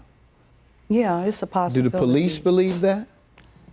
No. What do they think happened? Well, they feel it was an accident. Okay, so he caught a straight bullet. Yeah. Did you tell them that you think that there's a possibility that she could have known anything? That's a pretty inflammatory. It sure is, Your Honor, and you know what? Did you tell the police that, though? I brought it up to the police and the detectives, and they said it didn't coincide with the names that they had as persons of interest. They have had somebody in custody and let them go on technicalities, and that's why it's so important. This don't talk, you know. The stop snitching the public, campaign. The public come forward. Yeah, this belief that if you snitch somehow you're not tough. If you were so tough, you wouldn't worry about somebody snitching on you. Right. You go ahead and serve your time because you've committed a crime, and you stand up to what you did. If you worried about somebody telling you scared and ducking and running, well, don't do it in the first place. If you're scared, and that's what a lot of these gang activity is from. Folks being scared. By definition, a drive-by, you're scared. Coward. Yeah, you're a coward. Well, you drive by, stand there. Shoot him and stand there, or shoot him and walk away like the cowboys used to do it. Pow, and just walk away. Take your time. Driving by, hitting stray kids with these straight bullets. How tough is that? What does it take to drive by and run? And then hit a kid with a straight bullet? Like driving by, go drive by Iraq. Maybe one of them straight bullets to hit a terrorist, since you like driving by and running. Such a sad commentary. And much of it is the result, this gang activity is a failure of these other men. They have these babies they don't take care of. So they run because they feel the shame of not being able to take care of them, and they feel the pressure from the woman. And so instead of standing up and going to do what they have to do, or trying to stay there until they're able to do something for the kid, they run to the corner. Yeah. Think the problem, try to drink the problems away, smoke the problems away, then that son joins the gang. And then he's trying to be super macho like his dad. His dad is not really super macho, his dad is a punk. You know, I don't mind talking about him, because I used to be one of them, so I know the mindset. You're on the corner because you're scared to go out there and compete with mainstream society. You're blaming the system for holding you back. You're blaming discrimination. Yeah, it exists. It was, if it exists, then go join the NAACP to fight back. Don't run to the corner like a punk. Getting a gun, shooting another brother on the street. What is that? Woo. Gun violence is just ravaging our whole society. Main source of death for black people in America. Suckers. That's what they are. They're suckers, playing into this trap, this prison system that's just waiting on them. That pays $1 a day now for these men to make products that are sold in the open market. That's slavery. It is not forced either. Signing up, take me. I'm ready to be a slave again. Make a bed for them. Boom, because we know you're too scared to compete with our sons. So instead of you competing and going to educate yourself and doing the best you can to compete against these other folks, and so you can share some of these resources that your ancestors have helped build, instead you go on the corner, try and involve yourself in this cheap drug trade where you further destroy yourselves, your community, and your own family. I was speaking at a prison a year or so ago. I said, before I turned my life around, it was very hard to get guns. It was very difficult to get cocaine. Crack hadn't even come on the scene. I said, but I come home from college after my first year, and all my buddies had drugs, had guns on every corner. I remember the saying, you can get a 9mm, $200, new and in the box. You can get crack cocaine, you can get an ounce, you can get you can get a quarter of a kilo, you can get a kilo, and they'll give it to you up front. Don't even have to pay for it. Oh yeah. So I'm telling the young men in prison that, I'm saying, so they set you up. Young man, you're right, Judge. You're right. It's a conspiracy, Judge. Don't you think? I said, I don't know whether it's a conspiracy. I know it is, because I remember when I first went to prison, 78, there were no guns and drugs on the street. Time I got out of prison, they were everywhere. Guns and drugs had flooded the whole system. And I knew then, when I came back from jail, that it was a conspiracy. I thought about it. I said, let me feel. I said, hold on, brother. You said that when you first went to prison, you got out, and when you got out, you knew then it was a conspiracy. I said, brother, if you know it was a conspiracy, what the hell you doing back in here? Who cares whether it's a conspiracy, whether it's a trap? The solution is the same. And now we have these suckers, give them a little dope, and unless they're killing themselves with it, they're killing their community with it, and then running around like cowards, shooting each other and running. Then talk about don't snitch. Don't you tell on me, please. That's what that means. Stop snitching. Let me, please don't tell on me. Shut up. Be out there doing it. If you're scared, then call the police for protection. Be out here in the game. If you're scared to get caught, if you're scared somebody gonna tell on you, don't do it in the first place. Be a man. Anyhow, I'm tired of preaching, but it bothers me. I'm not preaching, by the way. I'm just revealing some of the facts. And I'm sorry that your son fell prey. Thank you, Yana. To this appreciate that. Nonsense that's killing men and women and innocent children all over the country. Yes, ma'am. You know, my 3-year-old granddaughter says to me, Yana, my daddy fell down. When is my daddy gonna get up, Mommy? When an ambulance passed by, my baby girl said, hey, Mommy, is Paris in that is Paris in there? And all I could do is turn my head and say, no, baby, Paris ain't in there. And so